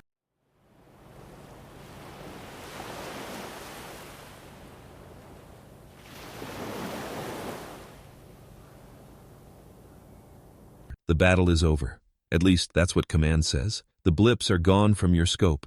The comms are nothing but static and breathing, and the sky is once again an endless black ocean littered with stars. But your hands don't believe it. They won't stop shaking. You grip the controls tighter, tighter still until your knuckles turn white beneath your gloves. You press the stick forward, as if forcing the tremor out through sheer will, but it doesn't work. The shaking is still there. Not a twitch, not a nervous tick. It's deeper than that. It's something that crawls into your bones and refuses to let go. You tell yourself it isn't fear. Not anymore. You passed fear a long time ago. You buried fear with the first wingmate who screamed your name before exploding into nothing. You left fear behind the moment you stopped hoping to survive and started preparing to die. Fear is something children feel when the lights go out. This is something else. This is the knowledge that even if you survive today, tomorrow is waiting with sharpened teeth. The canopy fogs faintly with each breath. You watch it bloom in the dim glow of your controls, like ghostly fingerprints smudging the transparisteel. You feel trapped in it, caged in the glass, sealed in a prison that floats above a graveyard no one can see. The silence in your headset is suffocating. No chatter, no laughter, no voices to remind you that you're not alone. Just you, and the quiet that stretches out like a blade across your throat. That's why it sucked to be a pilot. Because survival wasn't victory. It was just postponement. A rain check on death, an extension of a sentence already written. Your hands shake harder when you let go of the stick. You hold them in front of your face, lit by the glow of the instruments, trembling like leaves caught in a storm. They don't even feel like yours anymore. They feel like someone else's. Weak, untrustworthy, alien. You clench them into fists, slam one against your thigh, but the tremor lingers. It always lingers. You can still smell the fire. You can still taste the acrid tang of burnt insulation in the back of your throat, carried through the recycled oxygen. The ship reeks of it, every vent pushing the ghost of battle back into your lungs. You cough, gagging on memory. You close your eyes, but the darkness doesn't comfort you. It betrays you, because the moment you shut out the stars, you see their faces again. Strangers and friends alike. Faces twisted in fear, eyes wide, lips forming words cut off mid-breath. They flicker in your mind like holoprojectors broken by static. One of them reaches toward you in the memory. You reach back, desperate, your hand shaking harder with the effort. And then, gone, swallowed by flame, by silence, by the void. You open your eyes with a gasp, hands gripping the controls again just to feel something solid, something real. But even the stick trembles with you, betraying the truth you want to ignore. You are not in control. You never were. Your body knows it. That's why it shakes. And yet, Command expects you to climb back in tomorrow, to strap yourself down, launch into the abyss, and pretend those hands will hold steady when it matters most. But you know better. You've seen pilots try. You've seen what happens when hands betray their owner. You've seen ships fly crooked, shots go wide, lives end not because the pilot was afraid, but because the pilot knew too much. Knowledge is heavier than fear, and knowledge is what makes your hands shake. That's why it sucked to be a pilot. The others don't talk about it. No one does. In the mess hall, in the bunks, in the showers, the subject is poison. You laugh, you joke, you pretend like you're invincible, because no one wants to see the truth reflected back in someone else's eyes. But you catch it sometimes. The way another pilot fumbles their cup, spilling calf across the table. The way someone drops their fork halfway to their mouth. The way hands linger too long in fists, hiding the tremor. You all know. You all carry it. The shaking. The reminder that survival is only temporary. You think about tomorrow, about the order that will come, about the klaxon that will scream through the hangar, about the way your heart will hammer in your throat as the countdown ticks. You think about climbing into this same coffin, strapping yourself down, and watching your hands tremble again as you reach for the throttle. And you wonder, when the next fight comes, will your hands steady themselves at the last second? Or will they betray you at the worst moment, the way machines sometimes do, the way life itself so often does? Will you fire true, or will you miss and die for nothing? Your heart pounds. Your chest feels tight. You flex your fingers over the stick, trying to force calm into them, trying to imagine that strength could be borrowed, that confidence could be faked. But deep down, you already know the truth. The galaxy doesn't care if your hands are steady. The galaxy doesn't care if you live today or died tomorrow. It doesn't care about the trembling in your bones or the ghosts in your head. It only cares about bodies, about coffins with wings, about filling the silence with screams until there are no screams left. That's why it sucked to be a pilot. And yet, when the order comes, you'll go. You'll go because there's no other choice. You'll go because someone has to. And if it isn't you, it'll be someone else, someone younger, someone with steadier hands who hasn't learned yet what tomorrow means.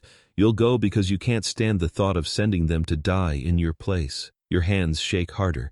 You glance down, and for a moment, in the glow of the instruments, they look old, older than they should, like the hands of someone who's carried too many ghosts for too long. And then the calm crackles. Your blood freezes. The silence shatters. Pilots, prepare for launch. It's too soon after the last battle, too soon after the silence. Too soon after the shaking. Your hands won't stop trembling as you flip the switches, as the engines roar to life, as the canopy seals you back in the glass cage.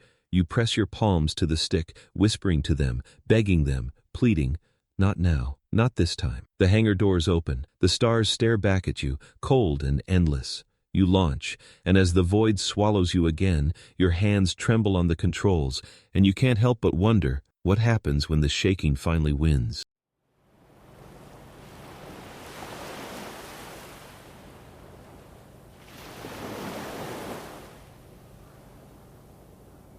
They tell you to believe in hope. Command whispers it in every briefing. Leaders speak it into every comm channel, and holovids repeat it until the word becomes nothing more than static. Hope will save us. Hope will keep you alive. Hope will bring the Empire down. But inside the cockpit, surrounded by alarms, fire, and the smell of your own sweat, hope feels different. It feels fragile. like glass pressed too tightly in your palms. Beautiful maybe, but always a moment away from shattering. And when glass shatters, it cuts. You don't believe in the word the way they want you to. Not anymore. You've seen what happens to pilots who hold on to it too tightly. They smile, they laugh, they talk about tomorrow as if it's promised. And then, in an instant, they're gone. Their hope burning brighter than their engines for half a second before vanishing into the void. That's why it sucked to be a pilot, because hope wasn't armor, hope wasn't a shield. Out here, it was just another weakness waiting to betray you. The truth is, you've been told to carry it like a weapon, but when the fire comes, when the sky bleeds red, when the ties scream past, when your squad mate's last word crackles in your headset, hope doesn't shield you from any of it. It just delays the end. You lean back in your seat, the transparent steel canopy above you reflecting the cold light of the stars. They look so steady, so eternal, while you shake inside your ship. You try to breathe, slow and even, but every inhale tastes metallic, filtered through machines that hum like restless ghosts. The recycled oxygen is thin, sharp, almost bitter. You swallow it anyway because it's all you have. Your hands hover over the controls, trembling again, always trembling. You whisper to yourself, not words of bravery, not words of hope, but questions you don't dare speak aloud. How much longer can I do this? How many times can I fly out knowing the glass will break? You remember the speeches, the ones that spoke of hope like a star burning in the darkness, the light that would lead you home. But when you're alone in the cockpit, there's no star bright enough to keep you safe. All you see are lasers tearing across your vision, alarms screaming in your ears, hull plating buckling with every impact. Out here, hope doesn't burn, it flickers. You think of the others, the ones you've flown with, the ones you've eaten with, the ones you've laughed with for just a moment before the next launch. They believed, they had to, and yet they died anyway. You see one of them in your mind now, her face lit by the glow of her controls, smiling at you through the comms with a voice steady as stone. She believed in hope, she carried it like a banner, and then, silence, flame, pieces of her ship spinning into the void like broken glass. Hope didn't save her. And so you sit here, haunted by the contradiction. You're told to believe in something that never held the line. You're told to wear hope like armor, even as you feel it splintering under pressure. Out here, faith cracks the moment fire touches it. That's why it sucked to be a pilot. But maybe, just maybe, you still carry it anyway.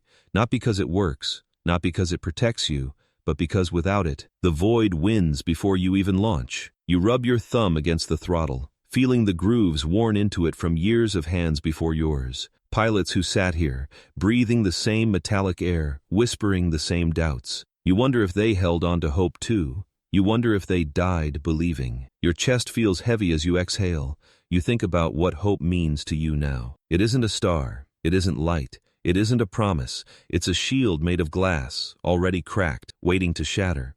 But sometimes, even a cracked shield is all you have. Sometimes it buys you one more second, one more breath, one more chance to see the stars. And maybe that's enough. You glance at your reflection in the canopy. The face staring back at you looks older than it should, shadows etched beneath your eyes, jaw clenched as if bracing for an impact that never ends. You see the cracks in yourself, the same cracks you see in hope. You wonder which will break first. The comm crackles. Your stomach drops. Pilots, enemy inbound. Launch immediately. Your pulse hammers in your ears. You flick switches with hands that won't stop shaking, engines roaring to life beneath you. The hangar trembles as the bay doors slide open, revealing the endless abyss once more. The voice in your head whispers the word again. Hope. You hate it, and yet you cling to it like a drowning man clutching a broken plank of wood. It won't save you. It can't, but it's all you have. The klaxon blares. Your ship shud. Errs as you push the throttle forward, launching into the night. The void swallows you whole, cold and merciless. And as your scope fills with red blips, as the first lasers streak across your vision, you whisper to yourself, hope won't save me. But maybe it will delay the end. The shield may be fragile, the glass may already be cracked, but tonight you'll carry it anyway, because the alternative is to go out unarmed. The first tie screams past you, its howl like a predator's cry. You steady your trembling hands, eyes locked on the void ahead, and as you dive into the storm, you can't help but wonder, how many more cracks can hope take before it finally shatters?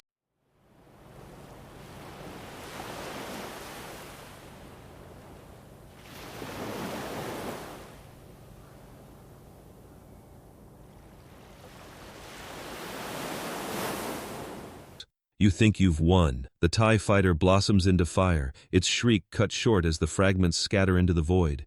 Your ship rocks in the shockwave, controls buzzing beneath your trembling hands. For a moment, just a heartbeat, you feel something almost like triumph. You draw in a ragged breath, the filtered oxygen stinging the back of your throat. You whisper to yourself, "That's one less. That's one fewer hunting me." But before the thought even settles, before the glow of the explosion has faded from your canopy, you see them. 10 more, 20 more, crawling out of the dark like locusts pouring from a hive. That's when the truth hits you.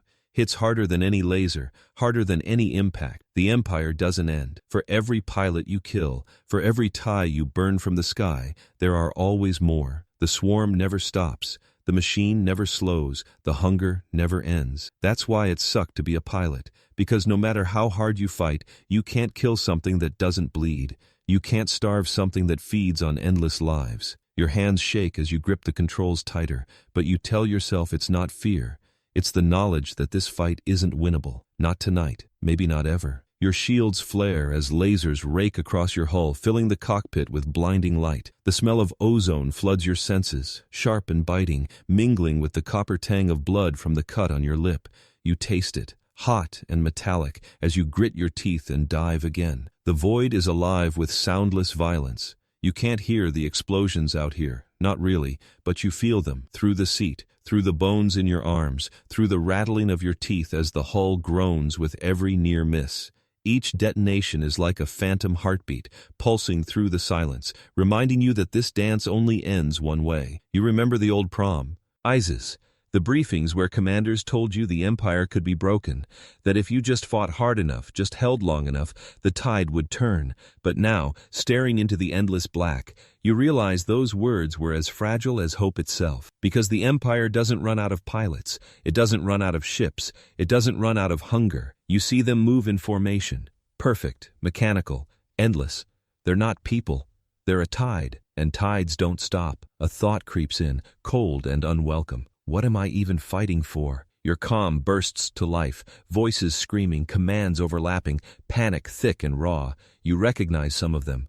Names you learned just days ago, voices you laughed with over dry rations in the mess. And now you hear them die, one after another, cut off mid-sentence, replaced by static. You flinch each time, as if the silence that follows is somehow louder than the voice itself. That's why it sucked to be a pilot, because out here, silence eats faster than fire. You roll hard, pulling against the G-forces that drag your body down like invisible chains. Your stomach churns, bile rising at the back of your throat.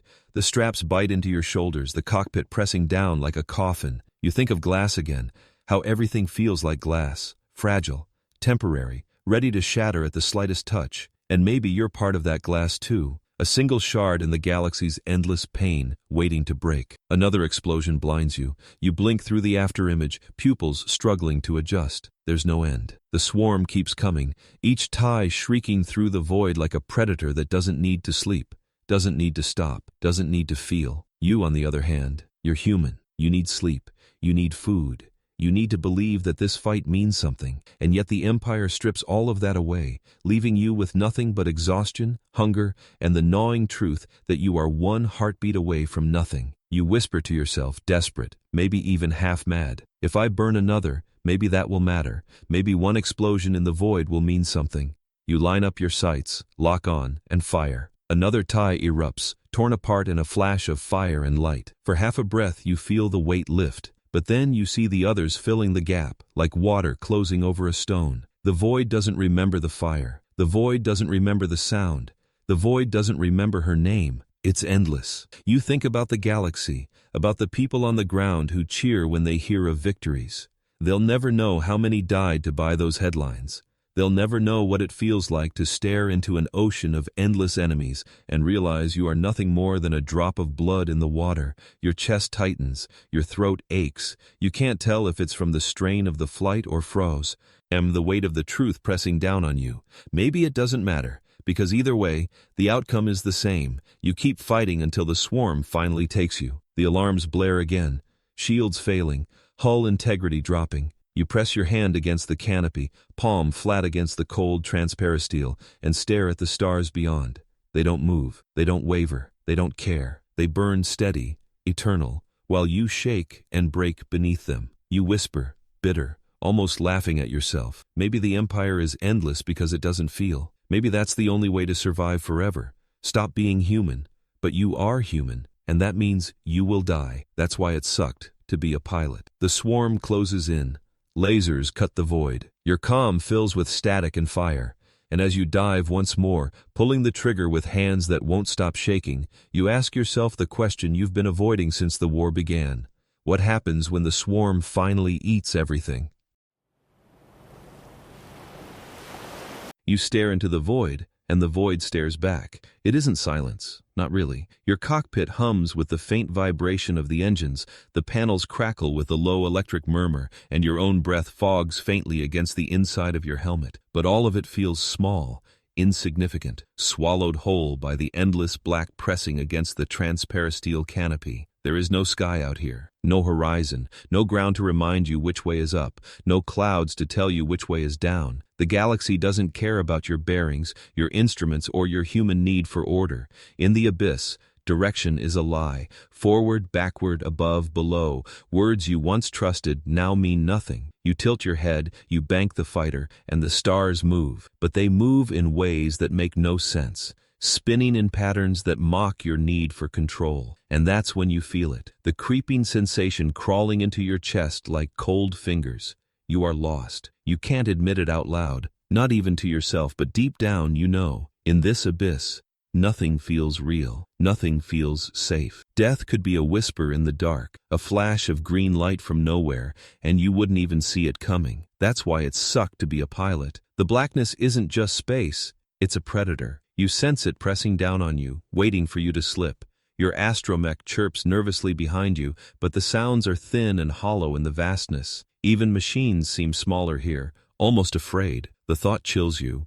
If the machine is nervous, what does that make you? You glance at your sensors. Blips scatter across the screen like fireflies, but they're inconsistent, glitching, distorted. Is that an enemy squadron or just echoes of stars bouncing off your dish? You don't know. You can't know. And that's the abyss's cruelest trick. It doesn't just hide your enemy, it makes you doubt your own. Eyes. Your breath quickens.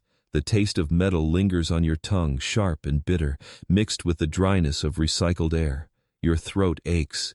Every inhale feels too shallow, every exhale too heavy. You grip the controls tighter, knuckles whitening, as though squeezing the yoke will keep reality from slipping away. And yet, you feel it slipping anyway. Your training told you to trust the instruments. Numbers don't lie, they said. Machines don't dream. But here, now, you wonder if maybe machines do lie, if maybe they whisper their own hallucinations when the abyss leans close enough. What if the numbers themselves are just shadows, just another way for the black to get inside your head? Your stomach twists. You lean back, eyes flicking from panel to panel, desperate for something stable. But there is no stable here, just blinking lights in an ocean of dark. You feel yourself drifting. And the worst part? You don't even know if you're drifting at all. Your wingmate's voice crackles through comms, distorted and faint. Check your heading, just 3 words. But they sound distant, almost unreal, like a ghost whispering across a battlefield. You glance at your display. Heading? What heading? You're locked in a tunnel of dark. You can't even tell if you're right side up. Panic gnaws at the edge of your thoughts. It's small at first, a quiet scratching in the back of your mind. But in the abyss, every sound echoes, and the scratching grows. You imagine what it would be like to just drift here forever. Engines failing, life support dwindling, watching your oxygen gauge tick lower and lower, while the stars remain indifferent. You picture your body floating in this coffin, forever frozen, a nameless dot swallowed by the void. The galaxy wouldn't even notice. That's why it sucked to be a pilot, because in space, you aren't a soldier. You're a grain of sand in an ocean without shores. You squeeze your eyes shut for just a moment, just to ground yourself. You try to remember the hangar, the smell of grease and coolant, the chatter of mechanics, the clang of tools, real sounds, real smells, real ground beneath your feet. You try to hold on to it, anchor yourself in memory, but the abyss doesn't allow it. It claws those thoughts away, dragging you back to the present, back to the dark. Suddenly, a flash, green light streaks past your canopy, so close you think you feel the heat through the transparasteel. Your heart slams against your ribs.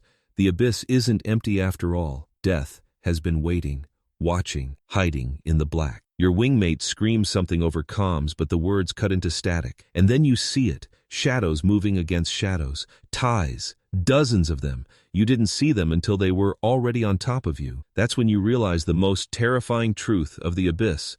It doesn't just hide the enemy, it hides your own end. Your hands fly over the controls, diving, rolling, trying to escape, but escape to where? In the abyss, there's no horizon, no sun, no ground. You don't know if you're flying into safety or straight into their teeth.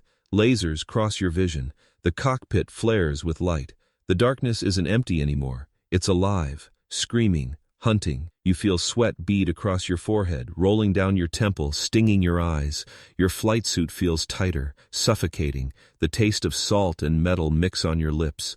You fire back blindly, streaks of red vanishing into the dark. You don't know if you hit anything. You don't even know if you're aiming the right way. You're just a spark, fighting shadows that stretch on forever. Your sensors blare warnings, shields collapsing, hull stressed. And in the chaos, the abyss whispers again, you don't matter. You never mattered. That's why it sucked to be a pilot. You force yourself to breathe, but each inhale feels heavier than the last, like the void itself is filling your lungs.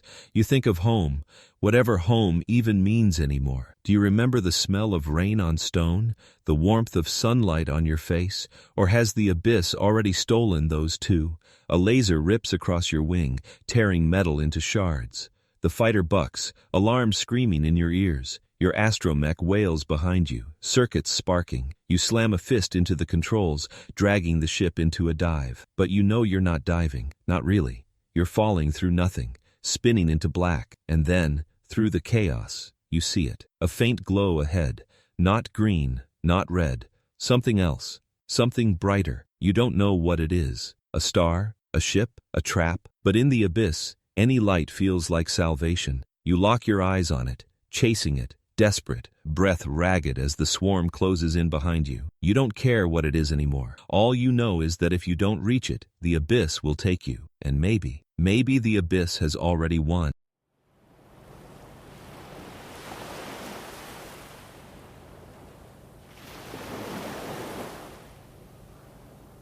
The first thing you notice is the silence, not the mechanical hum of your fighter's systems, not the faint hiss of recycled oxygen, not even the soft ping of your instruments adjusting to the void. No, this silence is different. This silence is the kind that follows a scream cut short, the kind that settles after an explosion when debris drifts where bodies once were. It's the silence that reminds you, pilots don't get funerals. Your wingmate is gone. One moment they were there, flying steady on your right flank, their voice crackling through comms with a nervous joke. The next, light, fire, shards of metal scattering into the void like dust in a storm. And then, nothing, not even static. Just the endless abyss swallowing the sound whole. You stare at the place where they vanished, but there's nothing left to see. No ship, no body, no trace of the laughter that lived inside that helmet. The void doesn't leave evidence. It doesn't give you the dignity of remains. Out here, death is not a body, it's an absence. That's why it sucked to be a pilot. Back on the ground, soldiers get burials, the sound of drums, the weight of earth piled onto coffins, families kneeling beside stones carved with names. But you get nothing.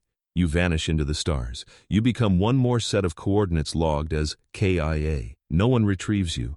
No one lowers you into the ground. No one carves your name into marble. Your only grave is the void itself. You shift in your seat, your gloved fingers trembling as they tighten on the yoke. The leather feels slick with sweat despite the chill of the cockpit. Your mouth tastes of copper, as if you've been chewing on fear. You force yourself to swallow, but the taste lingers, bitter and sharp, clinging to the back of your throat like guilt. You think of home, though the word feels like a memory you're not allowed to touch anymore. Did your wingmate have someone waiting for them? A mother, a brother, a lover who will wait by the comms panel for a message that will never come?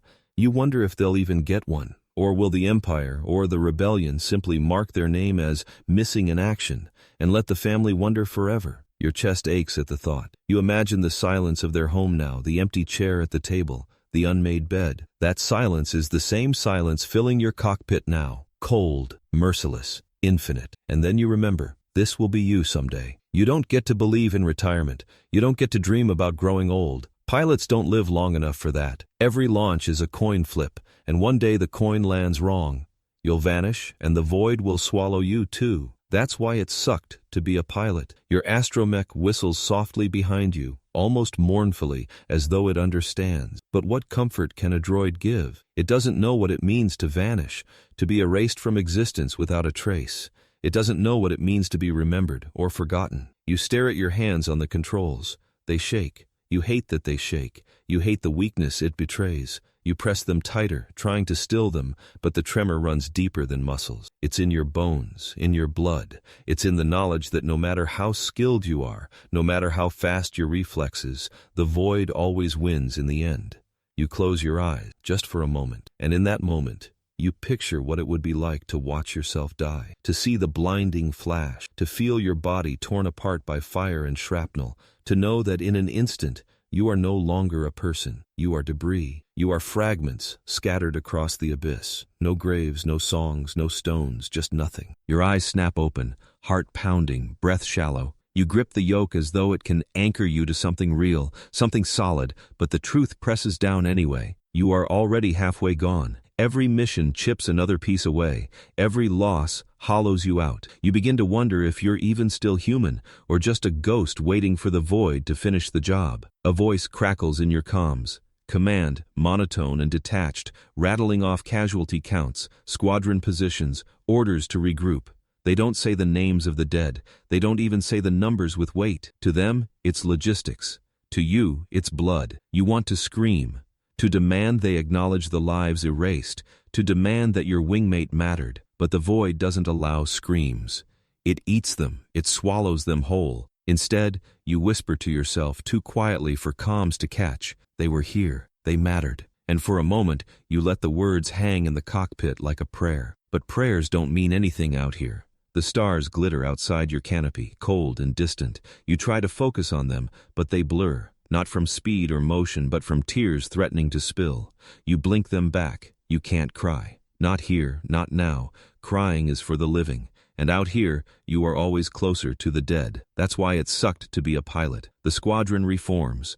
You slide back into formation, but the space beside you is empty.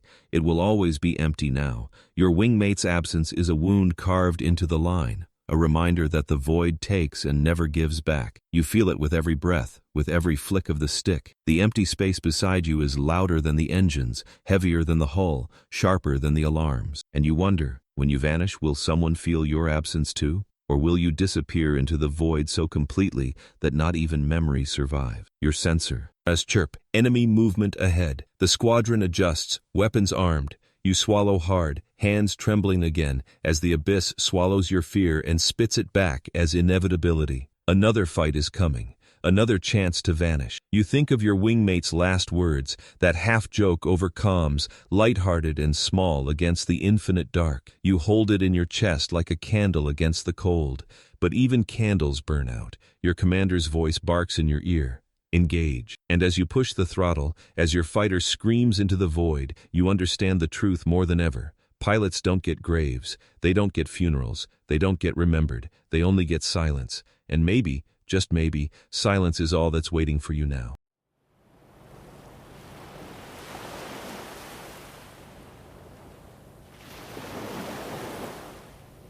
The static comes first. It creeps into your cockpit like a whisper through a keyhole, faint, uneven, jagged. At first you think it's nothing, just interference, the usual hum of scrambled signals clawing against your comms. But then it sharpens. The hiss breaks into syllables. Syllables break into words. And the words are a scream, not just any scream.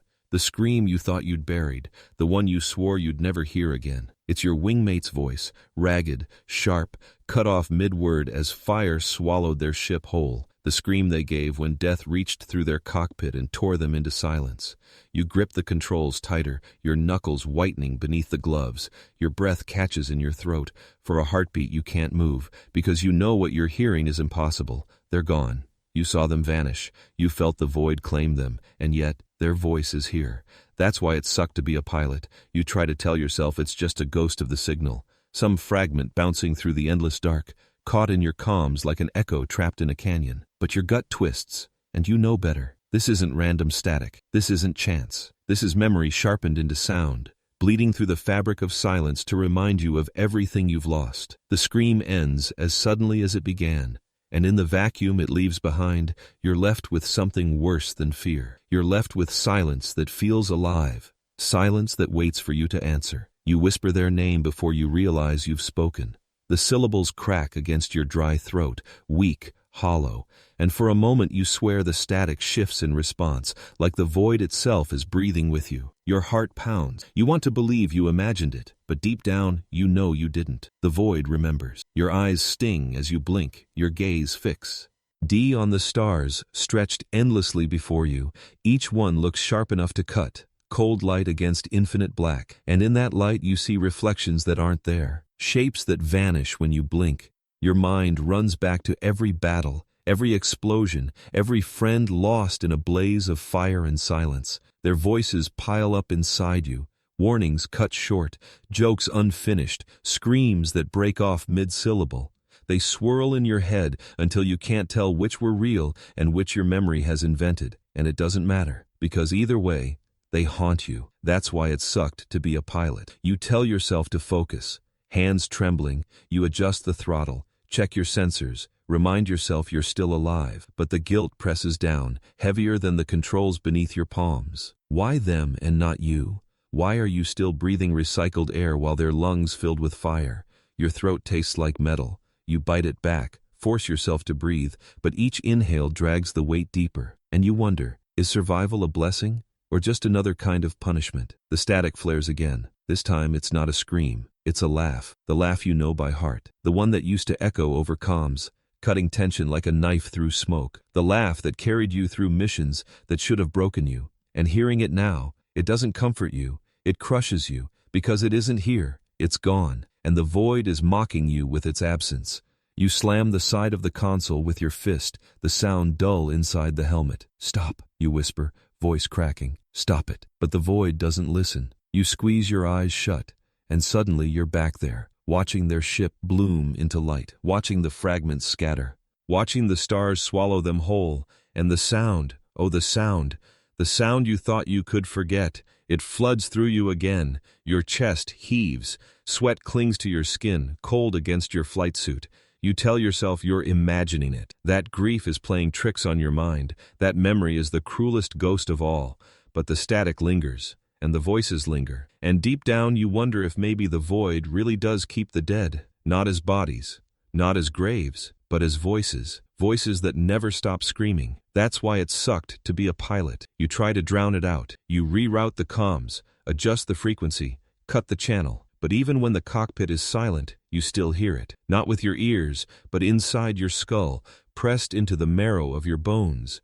Their voice is inside you now, and you can't turn it off. You think of the others, the pilots who lost comrades before you, the veterans who stare into nothing when the mess hall is loudest, who flinch when comms crackle unexpectedly. Did they hear voices too? Did they learn to live with them, or did they break under the weight? You wonder which path is waiting for you. Outside your canopy, the stars stretch on, endless, merciless. Each one could be a grave. Each one could be a soul. You wonder how many voices echo in this void, how many screams are trapped between the stars, replaying forever. Your astromech warbles a soft note, almost inquisitive, as if it senses your distress. You force a weak smile behind your visor, but it doesn't reach your chest. A droid can't hear ghosts, only you can. And the thought terrifies you, because what if they're not ghosts at all? What if they're pieces of you breaking loose, fragments of your mind burning up just like your wingmates? What if the voices aren't the dead, but the living unraveling? You breathe shallow, your chest tight, lungs refusing to expand fully. The recycled air smells sharp, metallic, biting at your nostrils. Each breath feels thinner than the last. You feel like you're drowning, but there's nothing around you. Nothing but stars, nothing but silence. Nothing but the memory of a scream that refuses to die. Your commander's voice breaks through comms suddenly, sharp, alive, jarring. Orders barked, coordinates relayed, the cold language of war cutting through the haze. You jolt, realizing your hands have drifted from the yoke. You snap back to attention, forcing your fingers into place. But even as orders flood your ears, you hear it again, beneath the command, beneath the static, the scream, the laugh, the whisper of a name you know too well. And you can't tell anymore. Are you hearing the living or the dead? That's why it sucked to be a pilot. You fly on autopilot, half present, half drifting in memories that won't let go. You feel the chill of the canopy glass as though it's pressing against your skin, reminding you of the thin line between you and the abyss. You wonder if, when you die, your voice will echo here too. If some other survivor will hear you, long after you're gone, long after your body has become nothing more than dust scattered through infinite black. And if they do, will they remember you? Or will they just flinch the way you do now and whisper, "Stop"? The thought sits in your chest, heavy as stone, as the stars roll by outside. And then, the static shifts again. But this time, it's not your wingmate's voice. It's someone else. Someone you've never heard before. Dozens of voices, layered, whispering in fragments, breaking through the comms like claws scraping against metal. Not one scream, not one laugh, but many. And in that moment, a new horror dawns on you. You're not haunted by one ghost. You're haunted by all of them.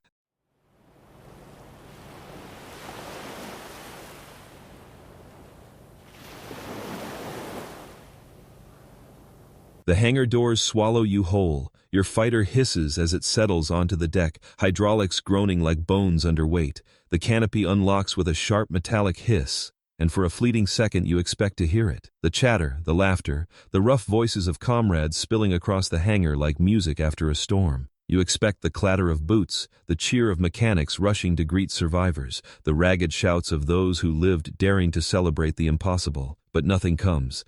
Instead, the silence smothers you the way vacuum smothers fire.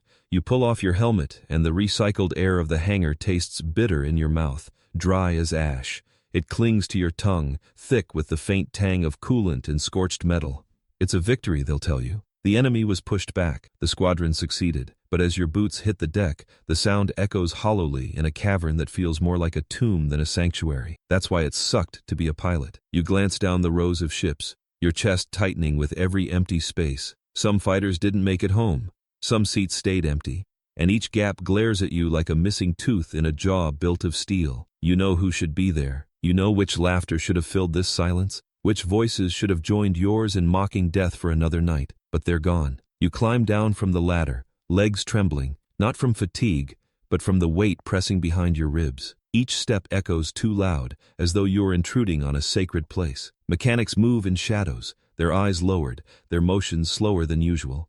Nobody speaks, nobody needs to. The silence says everything. You pass by a fighter scorched black, its nose torn open, the cockpit glass shattered.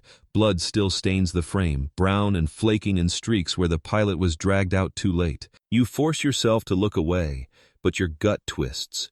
You know their name. You remember their laugh. And now, all that's left is silence and stain. The smell lingers too, burnt ozone, fried circuits, and something underneath it all that you don't want to name. The stink of death doesn't leave easily. It clings to the air like a shadow. You walk toward the barracks.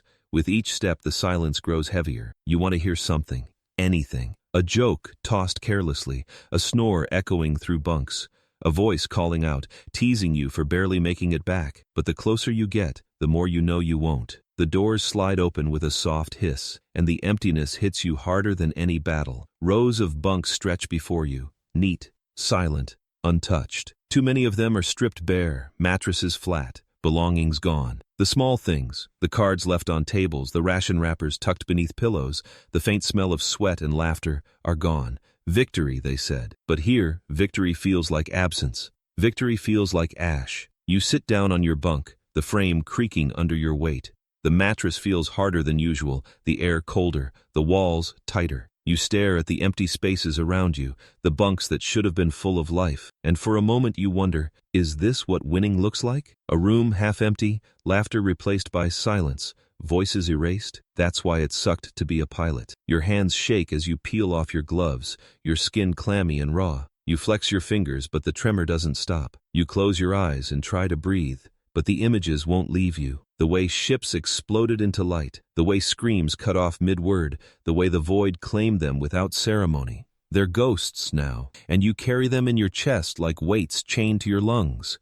You run a hand over your face, the stubble scratching against your palm, and you whisper to yourself, "I made it back. I survived." But the words taste bitter. Survival doesn't feel like triumph. It feels like betrayal, because you're alive, and they're not. The door slides open again. A pilot steps in, one of the few who returned.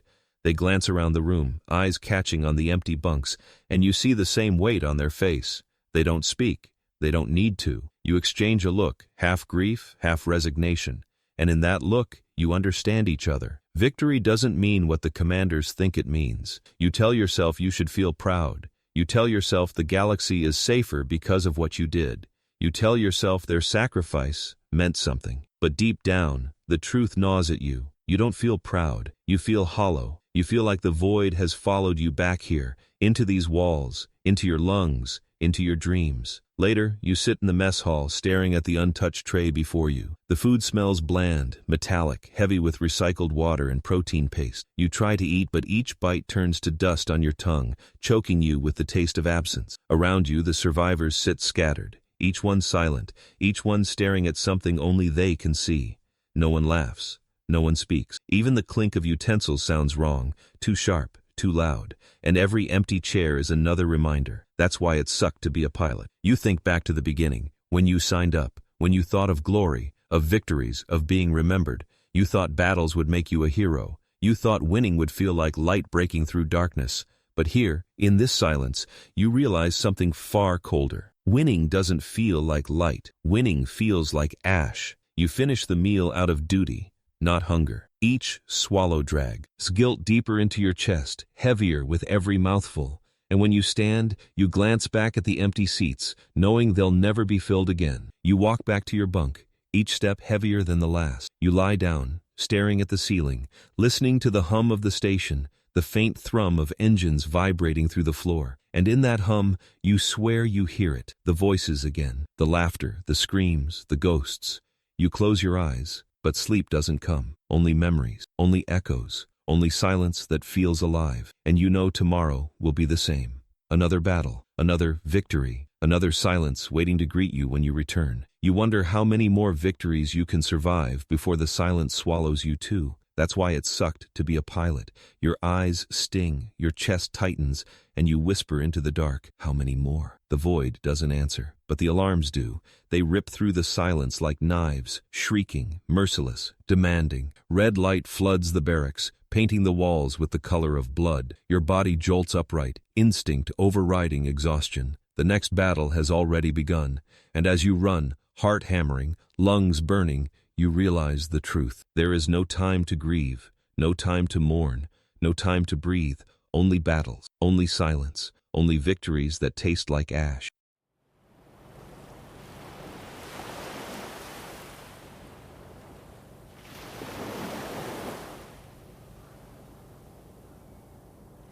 You close your eyes, but the cockpit closes with you. The darkness is supposed to be safe. It's supposed to be quiet, warm, still. But the moment your eyelids fall, the black isn't empty. It's alive. The hiss of oxygen, the shrill warning of alarms, the rattling of a hull straining against fire, the scream of your wingmate cut short, the sharp snap of your harness digging into your chest as you wrench the stick to survive one more second. Sleep doesn't come, only echoes. You roll over on your bunk, the mattress stiff and unyielding, the thin blanket scratching against your skin. The smell of recycled air clings to you, metallic, faintly sour. You know this place is supposed to be home, or at least the closest thing you have left, but it doesn't feel like it. Home is gone. War has stolen it, hollowed it out, replaced it with steel walls and red alarms. That's why it sucked to be a pilot, because you don't just fight the war out there in the stars. You bring it back with you. You drag it into your bunk, into your lungs, into your dreams. The galaxy doesn't see it. They see victory reports. They see medals pinned to uniforms.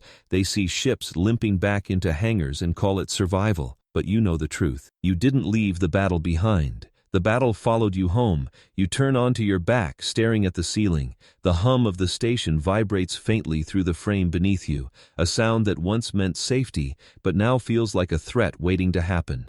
You hear it as engines warming, as guns charging, as shields flickering. You hear it as the faint heartbeat of war that never stops pounding.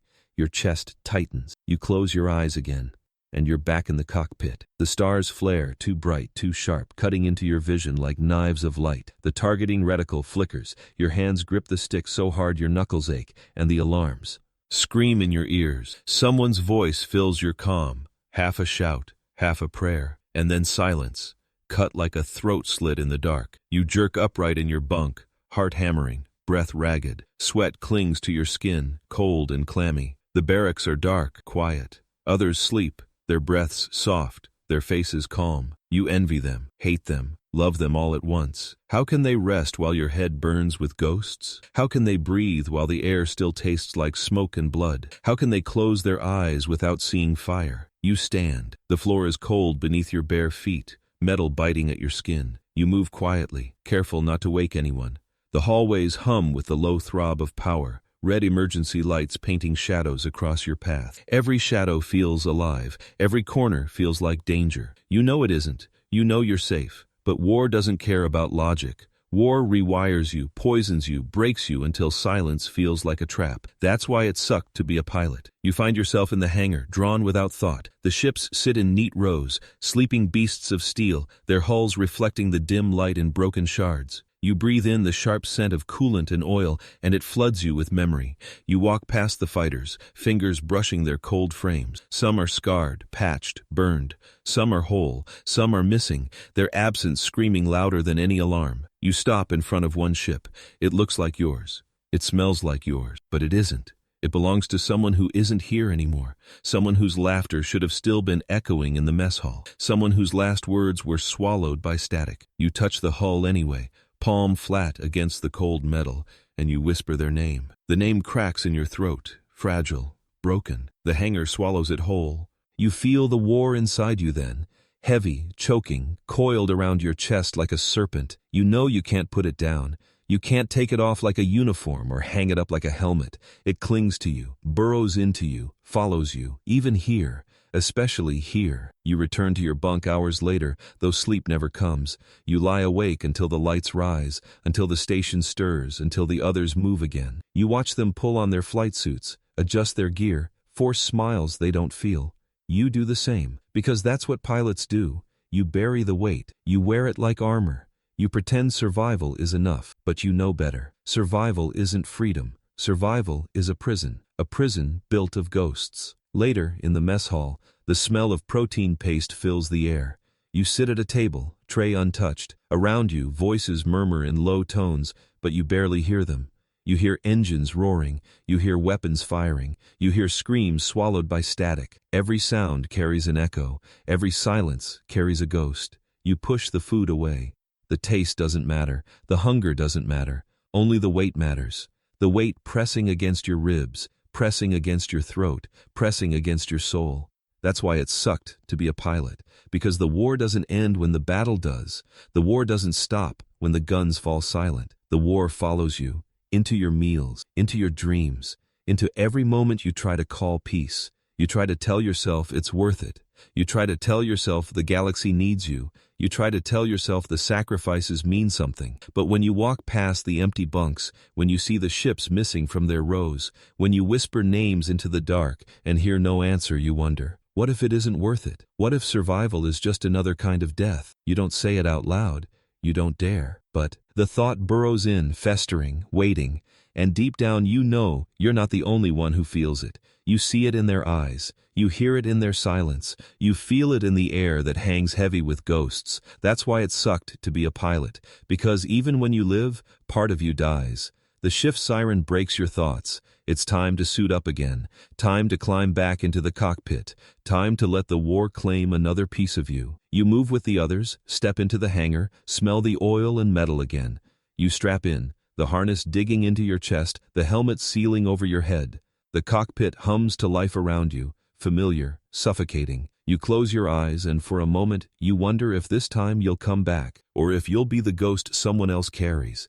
You wonder if survival will keep breaking you until there's nothing left. The engines roar, the hangar doors open, the void yawns wide, and you realize the truth. You can't escape it. The war has already followed you home.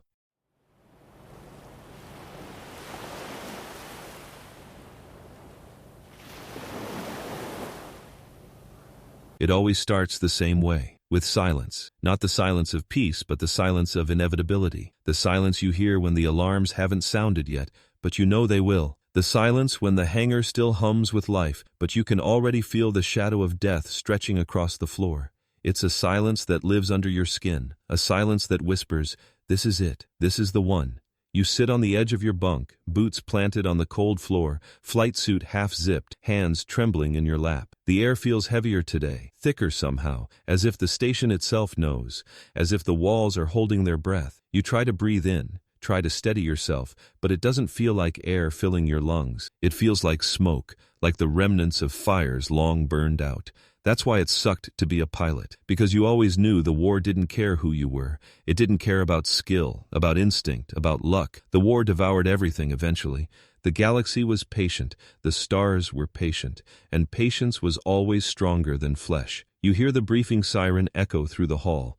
Sharp, final, like a bell tolling at a funeral. Your body rises before your mind does, autopilot carrying you forward. You file into the room with the others, faces you know too well, faces you'll never see again. You scan the crowd and wonder, whose last day is it? Whose name will be whispered into the dark after today? A voice inside you whispers back, yours. The commander's voice is steady, clipped, professional. He lays out the mission, a strike on an Imperial convoy, heavy escort. High risk. Words fall like stones.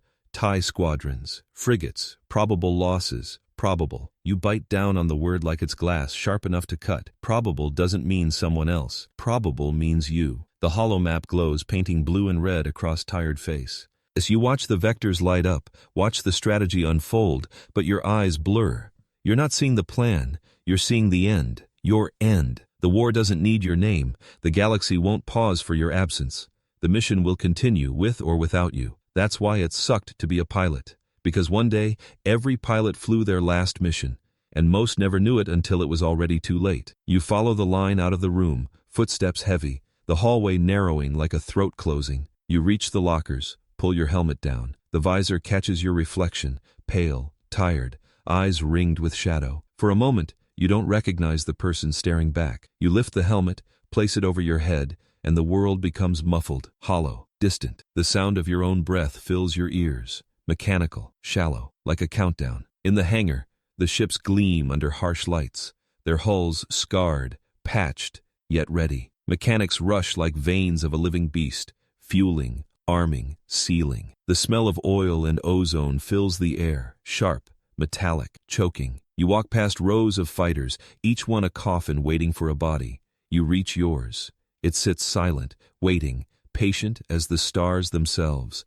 Your hand brushes the hull, cold, unyielding. You whisper without meaning to, "Please, not today." You climb inside, strapping in, the harness biting against your shoulders and chest. The cockpit surrounds you, familiar and suffocating, like a cage built just for you. The controls rest under your hands, smooth, steady, waiting for your trembling grip. You power up, and the ship hums to life, vibrations crawling through your bones. The engines throb, a pulse syncing with your own heartbeat. The hangar doors open, the void yawns wide.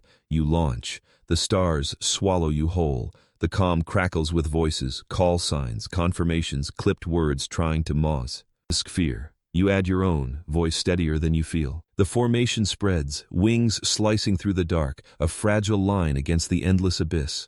Ahead, the convoy glimmers faintly, distant lights against the void. Behind them, shadows move, imperial shadows.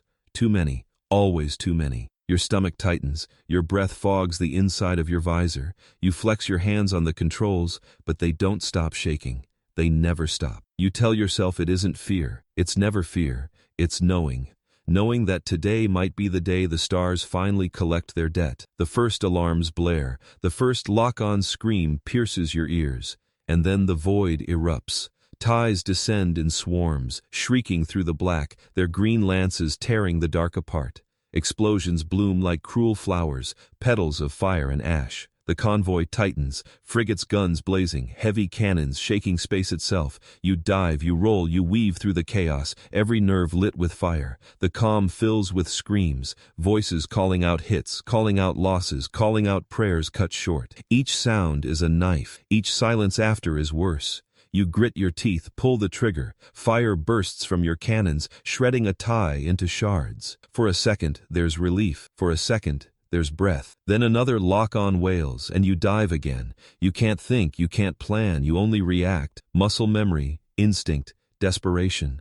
The stars blur around you, streaks of light and fire. Every second feels like it stretches into eternity. Every second feels like it might be your last. That's why it sucked to be a pilot, because victory and death tasted the same, burned the same, looked the same in the black. Minutes pass, or hours.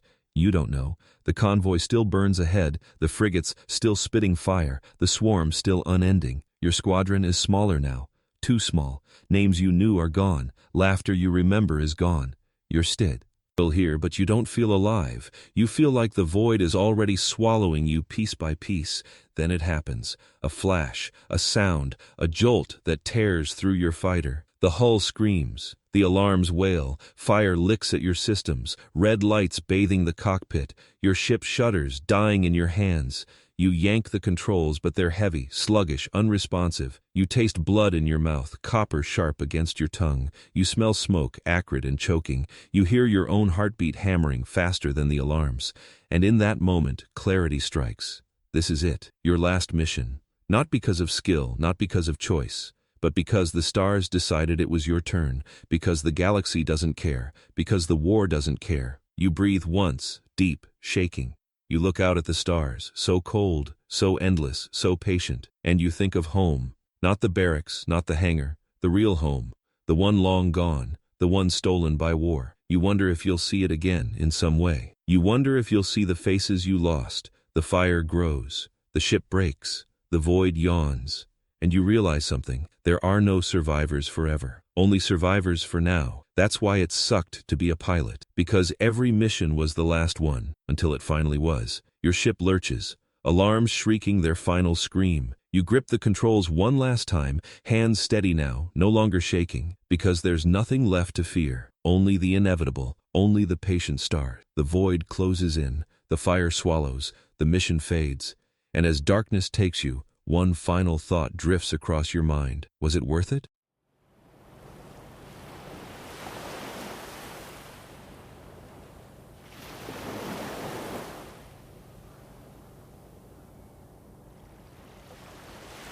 The galaxy will never know. That's the cruelest truth of it all.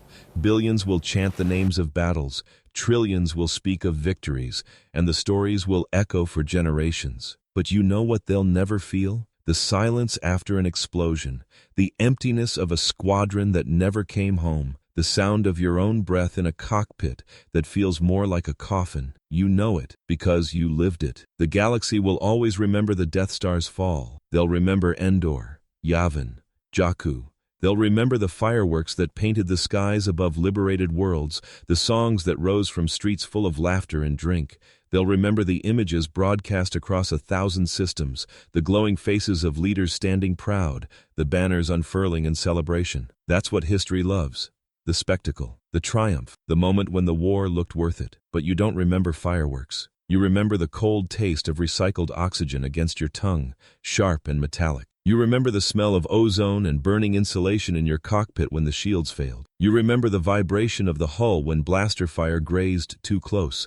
And above all, you remember the silence that followed a scream cut short. That's why it sucked to be a pilot. Because the galaxy wrote songs about your victories, but your victories were paid for with ghosts. You close your eyes and see their faces still. Strangers you met in the briefing room, friends you made over rations and cheap laughter. Call signs that once filled the comms, now only fill your dreams. They never had time to grow old. They never had time to write their names into the galaxy beyond a flight roster. They just vanished. One bright light gone from the void, replaced by fire, then replaced by silence. And you're the one who remembers, because nobody else will. They'll cheer for the generals, for the Jedi, for the princesses and senators who could smile and promise that peace was coming. But the pilots, the ones who turned the stars red with their blood, no one cheers for them. No one remembers their last breath or their last word, except you. That's why it sucked to be a pilot, because memory was a burden you couldn't set down. You try to rest sometimes. You try to lay down in a bunk that smells faintly of oil and sweat and cold metal, and you try to sleep, but the war follows you home. You hear alarms in your dreams. You hear the howl of a TIE fighter ripping past your ears. You hear the desperate scream of your wingmate as the line goes dead. The war doesn't end when the hangar doors close. The war doesn't end when you're grounded. It doesn't even end when the galaxy says it's over. It keeps flying circles inside your skull, endless, merciless, patient as the void. The galaxy celebrates the end of the empire. They tell you it's finished. They tell you it's over. They tell you peace has come at last. But peace doesn't crawl into your skin. Peace doesn't erase the smell of fire and the taste of blood. Peace doesn't take the dead and make them laugh again. You know better. You know the truth. That's why it sucked to be a pilot, because peace was never for you. The galaxy will always remember the heroes, the aces, the names carved into history. But you remember the others, the ones who weren't special, the ones who weren't chosen, the ones who simply did their duty and vanished without trace. 1,000 voices lost to static, 1,000 graves scattered in the black. That's the real war, not the victory speeches, not the medals. The real war is the silence left behind. You stand sometimes at the viewport, staring out into the abyss. Stars glitter like cold eyes, each one a reminder, each one a grave marker for someone who never came home. No bodies, no funerals, no names, just endless dark swallowing everything you ever loved. You press your hand to the transparent steel, and you whisper their call signs like a prayer. Like you're afraid even memory will abandon them if you stop. And sometimes, you wonder if the void whispers back. That's why it sucked to be a pilot, because you never stop flying, even when the war is over. Every corridor feels like a hangar. Every light feels like a tracer round. Every sound of rushing air feels like an engine failing. You can't turn it off. You can't walk away. The cockpit follows you. The void follows you. The war follows you. And when you close your eyes, you see it all over again. The fire, the alarms, the endless, patient stars. The galaxy will say you were a hero, but you know better. You weren't a hero. You were a survivor, and there's nothing noble about survival. It just means someone else died in your place. That's why it sucked to be a pilot, because survival feels heavier than death. And in the quiet, in the stillness, after it's all over, you realize something else, something darker, something crueler. You realize the galaxy doesn't remember the fear. It doesn't remember the hunger. It doesn't remember the smell of burning metal and flesh. It doesn't remember the way your hands shook on the controls or how your throat ached from holding back a scream. The galaxy remembers victory, that's all. But you remember everything. That's your curse. And that's why it sucked to be a pilot in the Galactic Civil War, because in the end, there are no graves among the stars, no endings, no peace, only silence. Only memory, only ghosts. And the galaxy will never know what it cost. The galaxy will always remember the victories, but you will always remember the terror, the silence, the graves hidden in the stars. And that's why it truly sucked to be a pilot.